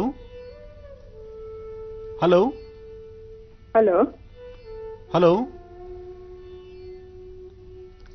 ಚಂದ್ರಕಲಾ ಅವರೇ, ಕೇಳಿಸ್ತಿದ್ಯಾ? ಹಾ, ಕೇಳಿಸ್ತಿದೆ. ಗುರುಜಿ ಅವರು ಮಾತನಾಡ್ತಾ ಇದ್ದಾರೆ, ಮಾತನಾಡಿಮ್ಮ. ನಮಸ್ಕಾರ ಗುರುಜಿ. ನಮಸ್ಕಾರ ತಾಯಿ, ಹೇಳಮ್ಮ. ಹಲೋ, ಮಾತಾಡಮ್ಮ. ನಮಸ್ಕಾರ ಗುರುಜಿ. ನಮಸ್ಕಾರಮ್ಮ. ಗುರುಜಿ, ನಮ್ ಮದುವೆ ಆಗಿ 11 ವರ್ಷ ಆಯ್ತು ಗುರುಜಿ, ಮಕ್ಕಳಿಲ್ಲ. ಮಾತಾಡಮ್ಮ. ನಮ್ಗೆ ಮದುವೆ ಆಗಿ 11 ವರ್ಷ ಆಯ್ತು ಗುರುಜಿ, ಮಕ್ಕಳಿಲ್ಲ. ಮತ್ತೆ ನಮ್ಮ ಯಜಮಾನ್ರಿಗೆ 6 ವರ್ಷದಿಂದ ಕಾಲು ತುಂಬಾ ಜೋಮು ಗುರುಜಿ. ಅವ್ರಿಗೆ ಹಿಂಗ್ ಕಾಲೆತ್ತಿಟ್ರೆ ಅವ್ರಿಗೆ ನಡಿಯಕ್ ಕೂಡ ಆಗಲ್ಲ ಗುರುಜಿ. ಯಾತಕ್ಕಾಗಿ ತರ ಆಯ್ತಮ್ಮ? ಏನಾರು ನರದಲ್ಲಿ ರಕ್ತ ಚಲನೆ ಆಗಿಲ್ವಾ? ಜೋಮಿಂದ ತುಂಬಾ ನರಳ್ತಾರೆ ಗುರುಜಿ. ಇದಕ್ಕೆ ಏನಾದ್ರು ಪರಿಹಾರ ಹೇಳಿ ಗುರುಜಿ. ಖಂಡಿತಮ್ಮ, ಪರಿಹಾರ ತಿಳಿಸ್ತೀನಿ. ಇದರ ನಿಮ್ಮ ಮನೆಯವ್ರ ಪಕ್ಕದಲ್ಲಿದ್ದಾರಮ್ಮ? ಇಲ್ಲ ಗುರುಜಿ. ಆದ್ರೆ ಅವರ ಸ್ವರತರಂಗ ಬೇಕಲ್ವಮ್ಮ? ಹಲೋ, ಕಾಲು ಜೋಮ್ ಹಿಡಿತಾ ಇದೆ ಅಂದ್ರೆ ಮೊಣಕಾಲ್ ತನಕ ಜೋಮ ಅಥವಾ ಪೂರ್ತಿ ತೊಡೆ ತನಕನೂ ಜೋಮ್ ಬರುತ್ತಮ್ಮ? ಇಲ್ಲ ಗುರುಜಿ, 2 ಕಾಲು ಮೊಣಕಾಲ್ ತನಕ ಜೋಮು ಗುರುಜಿ ಅವ್ರಿಗೆ. ಮತ್ತೆ ನಡೆಯೋದು ಹೇಗೆ? ಜೋಮ್ ಬಂದಾಗ ಕಾಲು ಹೆಜ್ಜೆನೆ ಮುಂದಿಡ್ಲಿಕ್ಕೆ ಆಗಲ್ವಲ್ಲ? ಅವ್ರಿಗೆ ಗೊತ್ತಾಗಲ್ಲ ಗುರುಜಿ, ಅದರಲ್ಲೇ ನಡೀತಾರೆ ಗುರುಜಿ ಅವರು. ತುಂಬಾ ಕಷ್ಟ ಅಲ್ವಮ್ಮ ಪಾಪ. ಏನ್ ಕೆಲಸ ಮಾಡ್ತಾರೆ ತಾಯಿ? ಹಲೋ, ಏನ್ ಕೆಲಸ ಮಾಡ್ತಾರಮ್ಮ? ಅವ್ರಿಗೆ ಏನ್ ಕೆಲಸ ಈಗ ಮಾಡಕ್ ಆಗಲ್ಲ ಗುರುಜಿ. ಅಮ್ಮ, ಒಂದ್ ಕೆಲಸ ಮಾಡ್ತೀರಾ ತಾಯಿ? ನಿಮ್ಮ ಮನೆಯವ್ರದ್ದು ಒಂದು ಫೋಟೋ, ಏನ್ ಗುರುಜಿ? ನಿಮ್ಮ ಮನೆಯವ್ರದ್ದು ಒಂದು ಫೋಟೋ, ನಿಮ್ದು ಮತ್ತು ನಿಮ್ಮ ಮನೆಯವ್ರದ್ದು ಫೋಟೋ ಕಳಿಸಿ. ಖಂಡಿತ ಅದಕ್ಕೆ ಸೂಕ್ತವಾದ ಪರಿಹಾರ ಏನಂತ ತಿಳಿಸ್ತೀನಿ. ಹೇಳಿ ಗುರುಜಿ. ಅಮ್ಮ, ಹಲೋ, ನಾನು ಮಾತಾಡೋದನ್ನ ಪೂರ್ತಿ ಕೇಳಿಸ್ಕೊಡಿ ಅಮ್ಮ. ಹೇಳಿ ಗುರುಜಿ. ನಿಮ್ಮ ಮತ್ತು ನಿಮ್ಮ ಮನೆಯವರ ಫೋಟೋ ಕಳಿಸ್ಕೊಡಿ. ಖಂಡಿತ ಅದಕ್ಕೆ ಸೂಕ್ತವಾದಂತ ಪರಿಹಾರ ಏನಿದೆ ನಾನು ತಿಳಿಸ್ತೇನೆ. ಸರಿ ಗುರುಜಿ. ಒಳ್ಳೆದಾಗ್ಲಿಮ್ಮ. ಚಂದ್ರಕಲಾ ಅವರೇ, ಧನ್ಯವಾದಗಳು ಕರೆಯನ್ನ ಮಾಡಿದ್ದಕ್ಕಾಗಿ. ಆದಷ್ಟು ಬೇಗ ನಿಮ್ಮೆಲ್ಲಾ ಸಮಸ್ಯೆಗಳು ಪರಿಹಾರ ಆಗ್ಲಿ ಅಂತ ಕೇಳ್ಕೊಳ್ತಾ, ಇನ್ನು ಗುರುಜಿ ಕಾರ್ಯಕ್ರಮದ ಆರಂಭದಲ್ಲಿ ಮೊದಲನೇದಾಗಿ ತುಳಸಿಯ ಒಂದು ಮಹತ್ವ ಎಂಥದ್ದು ಅನ್ನೋದನ್ನ ಹಲವಾರು ವಿಚಾರಗಳನ್ನ ಈಗಾಗಲೇ ತಿಳಿಸ್ಕೊಟ್ಟಿದ್ದೀರಿ. ಇನ್ನು ನಮ್ಮೆಲ್ಲರಿಗೂ ತಿಳಿದೇ ಇರುವಂತಹ ಇನ್ನಷ್ಟು ವಿಚಾರಗಳು ತುಳಸಿಯ ಬಗೆಗೆ ಈಗ ತಿಳಿಸ್ಕೊಡ್ತೀರಾ? ಖಂಡಿತಮ್ಮ, ಖಂಡಿತ ತಿಳಿಸ್ತೇನೆ. ಮತ್ತೊಮ್ಮೆ ತಿಳಿಸ್ತಾ ಇದ್ದೇನೆ, ಶನಿವಾರದ ವಿಶೇಷವಾದಂತಹ ಸಂಚಿಕೆಯನ್ನ ಯಾರೂ ಮಿಸ್ ಮಾಡ್ಕೋಬೇಡಿ. ಕಾರ್ಯಕ್ರಮಕ್ಕೆ ಆಗಮಿಸಿ, ಕಾರ್ಯಕ್ರಮದ ಒಳಗೂ ಬರ್ಲಿಕ್ಕಾಗದಿರಾ ಸಾಕಷ್ಟು ಜನ ವಾಪಸ್ ಹೋಗಿರ್ತಕ್ಕಂಥ ಅಭಿಮಾನಿ ದೇವರುಗಳಿದ್ದೀರಿ. ಯಾಕೆಂದ್ರೆ ಎಷ್ಟೋ ಜನ ಕಾರ್ಯಕ್ರಮ ನೋಡಬೇಕು ಅಂತ ತುಂಬಾ ದೂರಾಭಾರದಿಂದ ಬಂದಿರತಕ್ಕಂಥವರಿದ್ರು. ಹಾಗೆ ಈ ಕಾರ್ಯಕ್ರಮಕ್ಕೆ ತುಂಬಾ ಹೊರಗಡೆಯಿಂದ, ಪಕ್ಕದ ರಾಜ್ಯಗಳಿಂದಲೂ ಸಹಿತ, ತಮಿಳುನಾಡು ರಾಜ್ಯ ಇರಬಹುದು, ಆಂಧ್ರ ಪ್ರದೇಶ ಇರಬಹುದು, ಹಾಗೆ ನಮ್ಮ ರಾಜ್ಯದ ಮೂಲ ಮೂಲೆಗಳಿಂದ ಆಗಮಿಸಿರ್ತಕ್ಕಂಥ ಎಷ್ಟೋ ಜನ ಅಭಿಮಾನಿ ದೇವರುಗಳು ಈ ಕಾರ್ಯಕ್ರಮಕ್ಕೆ ಆಗಮಿಸಿದ್ರಿ. ತಾವೆಲ್ಲರೂ ಸಹಿತ ಸಾಕ್ಷಿಯಾಗಿದ್ರಿ. ಬಂದಂತಹವರು ದರ್ಶನ ಮಾಡ್ಲಿಕ್ಕಾಗದಿರಾ, ಆ ಪೂಜೆಯಲ್ಲಿ ಪಾಲ್ಗೊಳ್ಳಿಕ್ಕಾಗದಿರಾ, ಅಲ್ಲಿ ನಾನು ತಿಳಿಸ್ಕೊಟ್ಟಂತಹ ಕೆಲವು ತಂತ್ರ ರಹಸ್ಯಗಳ ಬಗ್ಗೆ ತಿಳ್ಕೊಳ್ಳೋಕ್ಕೂ ಆಗದಿರಾ ವಾಪಸ್ ಹೋದಂಥವ್ರು ಸಾಕಷ್ಟು ಜನ ಇದ್ದೀರಿ. ನೀವ್ಯಾರು ಮನ ನೊಂದ್ಕೊಳ್ಬೇಕಾದಿಲ್ಲ. ಇದೇ ಬರ್ತಕ್ಕಂಥ ಶನಿವಾರ ಮಧ್ಯಾಹ್ನ 1 ಗಂಟೆಗೆ ಅಲ್ಲಿ ನಡೆದಂತಹ ಪೂರ್ತಿ ಚಿತ್ರೀಕರಣವನ್ನ, ಸಂಪೂರ್ಣವಾದಂತಹ ಮಾಹಿತಿನ, ಜೊತೆಗೆ ಅಮಾವಾಸ್ಯೆ ಇರೋದ್ರಿಂದ ಬಹಳ ವಿಶೇಷವಾದಂತಹ ದಿನ ಅವತ್ತು. ಶನಿವಾರ ಅಮಾವಾಸ್ಯೆ, ಶನೈಶ್ಚರನ ಆರಾಧನೆ. ಈ ಒಂದು ಆರಾಧನೆಯನ್ನ ನಮ್ಮ ಕಾರ್ಯಕ್ರಮದಲ್ಲಿ ನೀವು ನೋಡಬಹುದು. ಅವತ್ತಿನ ದಿವಸ ಶ್ರದ್ಧೆಯಿಂದ, ಭಕ್ತಿಯಿಂದ ಈ ಕಾರ್ಯಕ್ರಮ ನೋಡಬೇಕಾದಾದ್ರೂ ಸಹಿತ ಅವತ್ತು ನಾವು ನಿಮಗೆ ಇನ್ನೊಂದು ವಿಶೇಷವಾಗಿರ್ತಕ್ಕಂಥ, ಒಂದು ಪ್ರಧಾನವಾಗಿರ್ತಕ್ಕಂಥ ಶನೈಶ್ಚರನ ಮಹಾ ಸಾನ್ನಿಧ್ಯವನ್ನ ನಾವು ತೋರಿಸ್ತಾ ಇದ್ದೀವಿ. ಶನೈಶ್ಚರನ ಸಾನ್ನಿಧ್ಯ ಮಹಾರಾಷ್ಟ್ರದಲ್ಲಿರ್ತಕ್ಕಂಥ ಶನಿಶಂಗನಾಪುರದ ವಿಶೇಷವಾಗಿರ್ತಕ್ಕಂತಹ ಭಗವಂತನ ದರ್ಶನ, ಅಲ್ಲಿ ನಡೀತಕ್ಕಂಥ ಸೇವೆ, ಅಲ್ಲಿ ಆದಂತಹ ಪ್ರಧಾನ ಸಂಕಲ್ಪ, ಇದರ ತುಣುಕುಗಳನ್ನು ತಾವು ನೋಡಬಹುದು. ಯಾರು ಮಿಸ್ ಮಾಡ್ಕೋಬೇಡಿ. ಅವತ್ತಿನ ಕಾರ್ಯಕ್ರಮನ ನೀವು ನೋಡಿ. ಜೊತೆಗೆ ಯಾರ್ಯಾರು ನಿಮ್ಮ ಅಕ್ಕಪಕ್ಕ ಮನೆಗಳಲ್ಲಿರ್ತಕ್ಕಂಥವ್ರು, ಯಾಕೆಂದ್ರೆ ತುಂಬಾ ದಿವಸಗಳ ಹಿಂದಿನಿಂದಲೂ ಕಾರ್ಯಕ್ರಮದಲ್ಲಿ ಅಕಸ್ಮಾತ್ ಅಡಚಣೆಯಾಗಿ ನಮಗೆ ಜೀ ಕನ್ನಡ ವಾಹಿನಿ ಬರ್ತಿರಲಿಲ್ಲ. ಈಗ ಎಲ್ಲ ಕಡೆ ರಾಜ್ಯದ ಮೂಲೆಮನೆಗಳಲ್ಲೂ ಜೀ ಕನ್ನಡ ವಾಹಿನಿ ಬರ್ತಾ ಇದೆ. ಆದರೆ ಸ್ವಲ್ಪ ದಿನಗಳ ಹಿಂದೆ ನಮಗೆ ವಾಹಿನಿ ಬರ್ತಿರಲಿಲ್ಲ ಅಂತ ಹೇಳ್ತಕ್ಕಂಥವ್ರ ಸ್ವರ ಸಾಕಷ್ಟಿತ್ತು. ಅಂತಹವ್ರಿಗೂ ಈ ಕಾರ್ಯಕ್ರಮ ನೋಡ್ತಾ ಇರ್ತಕ್ಕಂಥ ನೀವು, ನಿಮ್ಮ ಸಂಬಂಧಿಕರಿಗೆ, ನಿಮ್ಮ ಸ್ನೇಹಿತರಿಗೆ, ನಿಮ್ಮ ಆತ್ಮೀಯರಿಗೆ ಎಲ್ಲರಿಗೂ ಸಹಿತ ನಾಳೆ ನಡೀತಕ್ಕಂಥ ಶನಿವಾರದ ಮಧ್ಯಾಹ್ನದ ಕಾರ್ಯಕ್ರಮನ ಪ್ರತಿಯೊಬ್ಬರಿಗೂ ತಿಳಿ ಹೇಳಿ. ಯಾಕೆಂದ್ರೆ ಯಾರಿಗಿಲ್ಲ ಶನಿಬಾಧೆ? ಪ್ರತಿಯೊಬ್ಬರ ಜಾತಕದಲ್ಲೂ ಶನೈಶ್ಚರನ ಅನುಗ್ರಹ ಹೇಗಿದೆ, ಅದರಿಂದ ಆಗ್ತಕ್ಕಂಥ ಲಾಭ ನಷ್ಟಗಳೇನು, ಅದರಲ್ಲಿ ಆಗ್ತಾ ಇರತಕ್ಕಂಥ ಬಾಧೆಗಳೇನು, ಯಾವ ಕಷ್ಟಗಳಿಂದ ಅನುಭವಿಸ್ತಿದ್ದೀರಿ. ಎಷ್ಟೋ ವಿಧಿವಿಧಾನಗಳು ದರ್ಶನದಲ್ಲಿ ನಮಗೆ ದರ್ಶನ ಮಾತ್ರದಲ್ಲೇ ಸಮಸ್ಯೆ ದೂರ ಆಗತ್ತೆ. ಇನ್ನು ಅಲ್ಲಿ ತಿಳಿಸ್ತಕ್ಕಂತಹ ಒಂದು ವಿಶೇಷವಾದಂತಹ ಬೀಜಾಕ್ಷರಿ ಮಂತ್ರ, ಜೊತೆಗೆ ಅನುಷ್ಠಾನ ಮಾಡಿಕೊಳ್ಳಬಹುದಾದಂತಹ ರೀತಿ ನೀತಿಗಳು ಮತ್ತು ಆ ಮಂತ್ರಾನುಷ್ಠಾನ ಅಮಾವಾಸ್ಯೆ ಇರೋದ್ರಿಂದ ಅವತ್ತಿನ ದಿವಸ ಮತ್ತೊಮ್ಮೆ ತಾವೆಲ್ಲರೂ ಸಹಿತ ಆಲೋಚನೆ ಮಾಡಬಹುದು, ಮತ್ತೊಮ್ಮೆ ಭಗವಂತನ ಪ್ರಾರ್ಥನೆ ಮಾಡಬಹುದು. ಕಾರ್ಯಕ್ರಮ ಪ್ರಾರಂಭದಿಂದ ಅಂತ್ಯದವರೆಗೂ ತಪ್ಪದಿರ ನೀವು ಹೇಳಬೇಕಾದಂತಹ ಬೀಜಾಕ್ಷರಿ ಮಂತ್ರವನ್ನ ನಾನು ನಾಳಿನ ಸಂಚಿಕೆಗಳಲ್ಲೂ ತಿಳಿಸ್ಕೊಡ್ತೇನೆ. ಆದರೆ ಬರೀ ಸಂಚಿಕೆಯನ್ನ ದರ್ಶನ ಮಾತ್ರದಿಂದಲೋ ಅಥವಾ ನೀವು ಮನೆಯಲ್ಲಿ ಹಾಕೊಂಡಿದ್ದೀನಿ ನೋಡ್ತಾ ಇದ್ದೀನಿ ಅನ್ನೋದಕ್ಕಿಂತ ಆ ಸಮಯದಲ್ಲಿ ಶನಿವಾರ ಮಧ್ಯಾಹ್ನ 1 ಗಂಟೆಗೆ ಪ್ರಾರಂಭವಾಗ್ತಕ್ಕಂಥ ಈ ಕಾರ್ಯಕ್ರಮ ನೋಡುವಾಗ್ಲೇನೆ ಸಹಿತ ನಮ್ಮ ಪ್ರಾರಬ್ಧ ಕರ್ಮಗಳನ್ನು, ನಮ್ಮ ಜಾತಕದಲ್ಲಿ ಶನಿ ದಶೆಯಿಂದ ಆಗ್ತಾ ಇರತಕ್ಕಂಥ ಸಮಸ್ಯೆಗಳನ್ನು ದೂರ ಮಾಡ್ಕೊಳ್ಬಹುದಾದಂಥ ಒಂದು ವಿಶೇಷವಾದಂತಹ ಮಂತ್ರ ರಹಸ್ಯವನ್ನ ನಾನು ನಿಮಗೆ ತಿಳಿಸ್ಕೊಡ್ತೇನೆ. ಅಲ್ಲಿ ನಡೆದಂತಹ ಕಾರ್ಯಕ್ರಮವನ್ನು ನೋಡ್ತಾ ಇರಿ, ಮಂತ್ರಾನುಷ್ಠಾನವನ್ನು ಜಪಸಿದ್ಧಿ ಮಾಡ್ಕೊಳ್ಳಿ. ಯಾಕೆಂದ್ರೆ ನಾವು ಎಷ್ಟು ಜಪಾನುಷ್ಠಾನಗಳನ್ನು ಮಾಡ್ತೀವೋ, ಎಷ್ಟು ಅನುಷ್ಠಾನಗಳನ್ನು ಶ್ರದ್ಧೆಯಿಂದ ಮಾಡ್ತೀವೋ, ಅಷ್ಟೇ ಶೀಘ್ರವಾಗಿ ಫಲವನ್ನು ಸಿದ್ಧಿಪಡಿಸ್ಕೋಬಹುದು. ಅಂತಹ ಒಂದು ಮಂತ್ರಾನುಷ್ಠಾನವನ್ನು ನಾನು ಸಂಚಿಕೆಗಳಲ್ಲಿ ಮುಂದೆ ಬರ್ತಕ್ಕಂಥ ಸಂಚಿಕೆಗಳಲ್ಲಿ ತಿಳಿಸ್ಕೊಡ್ತೇನೆ, ತಪ್ಪದೇ ವೀಕ್ಷಣೆ ಮಾಡಿ. ಇನ್ನು ತುಳಸಿ ಬಗ್ಗೆ, ಪ್ರತಿಯೊಬ್ಬರ ಮನೆ ಮುಂದೆನೂ ತುಳಸಿ ಗಿಡ ಹಾಕಿದ್ದೀರಿ. ತುಳಸಿ ಗಿಡಕ್ಕೆ ಬೆಳಗ್ಗೆ ಹೇಳ್ತೀರಿ, ಸ್ನಾನ ಮಾಡ್ಕೊಳ್ತೀರಿ, ದೇವ್ರ ಮುಂದೆ ದೀಪ ಅಂಟಿಸ್ತೀರಿ. ಇತ್ತೀಚೆಗೆ ನಮ್ಮ ಕಾರ್ಯಕ್ರಮ ನೋಡಿದಾದ್ಮೇಲಂತೂ ಪ್ರತಿಯೊಬ್ಬರ ಮನೆಯಲ್ಲೂ ತುಳಸಿ ಪೂಜೆ ಮಾಡೋದನ್ನ ಮರ್ತಿಲ್ಲ ಹೆಣ್ಣು ಮಕ್ಕಳು. ಅದರಲ್ಲೂ ನಮ್ಮ ಭಾರತ ದೇಶದ ಭಾರತೀಯ ಸ್ತ್ರೀಯರು, ಹೆಣ್ಣು ಮಕ್ಕಳಿದ್ದಾರಲ್ಲ, ತುಳಸಿ ಪೂಜೆ ಬಗ್ಗೆ ಸಾಕಷ್ಟು ಮಹತ್ವವನ್ನು ತಿಳ್ಕೊಂಡಿದ್ದೀರಿ. ಎಷ್ಟೇ ತುಳಸಿ ಬಗ್ಗೆ ತಿಳ್ಕೊಂಡ್ರು ಇನ್ನೂ ತಿಳ್ಕೊಳ್ಳೋದು ಸಾಕಷ್ಟಿದೆ. ಸಾಮಾನ್ಯಕ್ಕೆ ನಮ್ಮಲ್ಲಿ ಹಿಂದೂ ಧರ್ಮದ ಪ್ರಕಾರ ಧರ್ಮದಲ್ಲಿರ್ತಕ್ಕಂಥದ್ದು, ಆಧ್ಯಾತ್ಮಿಕ ಧಾರ್ಮಿಕದ ಒಳಹಾದಿಯಲ್ಲಿರ್ತಕ್ಕಂಥದ್ದು ತುಳಸಿ ಅಂತಕ್ಕಂಥದ್ದು, ಇದರಲ್ಲಿ ಆಯುರ್ವೇದಿಕ್ ಗುಣ ಇದೆ. ಒಬ್ಬ ಸರ್ಜನ್, ಡಾಕ್ಟರ್ ಮಾಡಬಹುದಾದಂಥ ಕೆಲಸಗಳು, ಅವ್ರು ಕೊಡಬಹುದಾದಂಥ ಮೆಡಿಸಿನ್ಸ್ ಗುಣ ಇದರಲ್ಲಿದೆ. ಆ ತುಳಸಿ ರಸವನ್ನು ತೆಗೆದು, ರಸವನ್ನು ಬೆಳಗ್ಗೆ ಮತ್ತು ಸಾಯಂಕಾಲ ರಸದ ಜೊತೆಗೆ ಸ್ವಲ್ಪ ಪಚ್ಚಕರ್ಪೂರ, ಒಂದು ಚಿಟಿಕೆ ಅರಶಿನ, ಒಂದು ಕಾಳಲ್ಲಿ ಅರ್ಧ ಕಾಳಷ್ಟು ಕಾಳುಮೆಣಸು, ಈ ತುಳಸಿ ರಸದೊಂದಿಗೆ ತೆಗೆದುಕೊಂಡ್ರೆ ಸ್ವರದಲ್ಲಿರ್ತಕ್ಕಂಥ ವ್ಯತ್ಯಾಸಗಳು, ಗಂಟಲಲ್ಲಿರ್ತಕ್ಕಂಥ ತೊಂದರೆಗಳು, ಮೇಲಿಂದ ಮೇಲೆ ಕಫ ಕಟ್ಟುವಂಥದ್ದು, ಬಹಳಷ್ಟು ಬೇಗ ಕೋಲ್ಡ್ ಆಗುವಂಥದ್ದು, ಶೀತಬಾಧೆಯಿಂದ ನರಳುವಂತಹದ್ದು, ಕೆಮ್ಮು, ನೆಗಡಿ, ಜ್ವರ ಬಂದಿರತಕ್ಕಂತಹದ್ದು, ನಾಲಿಗೆ ಕೆಟ್ಟೋಗಿದೆ, ಊಟ ಮಾಡ್ಲಿಕ್ಕೆ ಆಗ್ತಾ ಇಲ್ಲ, ನೀವು ತಗೊಳ್ತಕ್ಕಂಥ ಯಾವುದೇ ಪದಾರ್ಥಗಳಾದ್ರೂ ಸಹಿತ ರುಚಿಕರಿಸ್ತಾ ಇಲ್ಲ, ಅಂತಹ ಸಮಯದಲ್ಲೂ ಸಹಿತ ಇದು ದಿವ್ಯ ಔಷಧಿ ಆಗುತ್ತೆ, ರಾಮಬಾಣವಾಗುತ್ತೆ. ಇವತ್ತಿಗೂ ಈ ಒಂದು ತುಳಸಿಯಿಂದ ಕಾಫ್ ಸಿರಪ್ ಅನ್ನ ಸಹಿತ ತಯಾರು ಮಾಡ್ತಾರೆ. ಅಂದ್ರೆ ನಿಮ್ಮ ಸ್ವರದಲ್ಲಿ ಕಫ ಕಟ್ಟೋದ್ರಿಂದ, ನಿಮ್ಮ ಗಂಟಲಲ್ಲಿ ಕಫ ಕಟ್ಟೋದ್ರಿಂದ, ಉಸಿರಾಟದಲ್ಲಿ ತೊಂದರೆ ಆಗೋದ್ರಿಂದ ಇದಕ್ಕೂ ಸಹಿತ ಒಂದು ರಾಮಬಾಣವಾಗಿ ನಿಂತಿರತಕ್ಕಂಥದ್ದು ತುಳಸಿ ರಸ. ಅಂತಹ ತುಳಸಿ ಮನೆ ಮುಂಭಾಗ ಇರಬೇಕು. ಜೊತೆಗೆ ತುಳಸಿ ಬರೀ ವೈದ್ಯಶಾಸ್ತ್ರಕ್ಕೆ ಸಂಬಂಧಪಟ್ಟಂತ ಮಾತ್ರವೇ ಅಲ್ಲ, ತಂತ್ರಸಾರ ಪ್ರಕಾರ ಯಾರೊಬ್ಬರ ಮನೆಗೆ ಈ ಮೇಲಿಂದ ಮೇಲೆ ಪ್ರಯೋಗಗಳನ್ನು ಮಾಡತಕ್ಕಂಥದ್ದು, ಕೆಲವು ನಿಂಬೆಹಣ್ಣು ಪ್ರಯೋಗ ಮಾಡತಕ್ಕಂಥದ್ದಾಗ್ಲಿ, ಕೆಲವು ಇನ್ನೇನಾದ್ರು ಬೀಜಾಕ್ಷರಿ ಮಂತ್ರಗಳು ಹೇಳ್ಕೊಂಡು ಮನೆ ಒಳಗೆ, ಮನೆ ವಾಸ್ಕಲೊಳಗೆ ಒಳಗೆ ಪ್ರವೇಶ ಆಗಬೇಕಾದ್ರೆ ಆ ಪ್ರವೇಶದ ದ್ವಾರದಲ್ಲಿ ಇರ್ತಕ್ಕಂಥ ತುಳಸಿ ನೋಡಿ, ತುಂಬಾ ಜನ ಮನೆಗಳಲ್ಲೂ ಸಾಮಾನ್ಯಕ್ಕೆ ಮನೆಯ ಸಮೀಪದಲ್ಲಿ ಮನೆಯ ಪ್ರಧಾನ ದ್ವಾರದ ಹತ್ರನೇ ತುಳಸಿ ಗಿಡ ಇಡ್ತಾರೆ. ಕಾರಣ, ಇಂತಹ ಚೇಷ್ಟೆಗಳನ್ನು ಯಾರಾದರೂ ಮಾಡಿಕೊಂಡು ಮನೆ ಒಳಗೆ ಕಾಲಿಡಬೇಕಾದ್ರೆ ಅದರ ನೆರಳು ಬಿದ್ದ ತಕ್ಷಣವೇ ಇದರಲ್ಲಿರ್ತಕ್ಕಂಥ ಶಕ್ತಿ ಹೊರಟೋಗುತ್ತೆ. ಒಂದು ತುಳಸಿ ಗಿಡ ಮನೆ ಹತ್ರ ಇದ್ದರೆ ಅಲ್ಲಿ ಏನೆಲ್ಲ ಅನುಕೂಲತೆಗಳಿದೆ ಅನ್ನೋದನ್ನ ಇನ್ನೂ ಸಾಕಷ್ಟಿದೆ. ಅದನ್ನ ನಾಳಿನ ಸಂಚಿಕೆಯಲ್ಲೂ ತಿಳಿಸ್ಕೊಡ್ತೇನೆ. ಒಳ್ಳೆಯದಾಗಲಿ. ಗುರುಜಿ, ಇವತ್ತಿನ ಕಾರ್ಯಕ್ರಮದಲ್ಲಿ ತುಳಸಿಯ ಮಹತ್ವ ಎಂಥದ್ದು, ಅದರಿಂದ ಏನೆಲ್ಲ ಉಪಯೋಗಗಳಾಗುತ್ತೆ ಅನ್ನೋದ್ರ ಜೊತೆನಲ್ಲಿ ಹಲವಾರು ವಿಶೇಷ ಉಪಯುಕ್ತ ಮಾಹಿತಿಯನ್ನ ತಿಳಿಸ್ಕೊಟ್ಟಿದ್ದೀರಿ. ನಮ್ಮ ಇಂದಿನ ಮಹರ್ಷಿವಾಣಿ ಸಂಚಿಕೆಗೆ ಆಗಮಿಸಿದ್ದಕ್ಕಾಗಿ ಧನ್ಯವಾದಗಳು. ನಮಸ್ಕಾರಮ್ಮ. ವೀಕ್ಷಕರೇ, ನೋಡಿದ್ರಿ ಅಲ್ವಾ, ಇದು ಇಂದಿನ ಮಹರ್ಷಿವಾಣಿ ನೇರ ಪ್ರಸಾರದ ಕಾರ್ಯಕ್ರಮ. ಮತ್ತೆ ಭೇಟಿಯಾಗೋಣ ನಾಳೆ ಬೆಳಗ್ಗೆ ಸರಿಯಾಗಿ 8 ಗಂಟೆಗೆ ನಿಮ್ಮ ಪ್ರೀತಿಯ ಜೀ ಕನ್ನಡ ವಾಹಿನಿಯಲ್ಲಿ. ನಮಸ್ಕಾರ.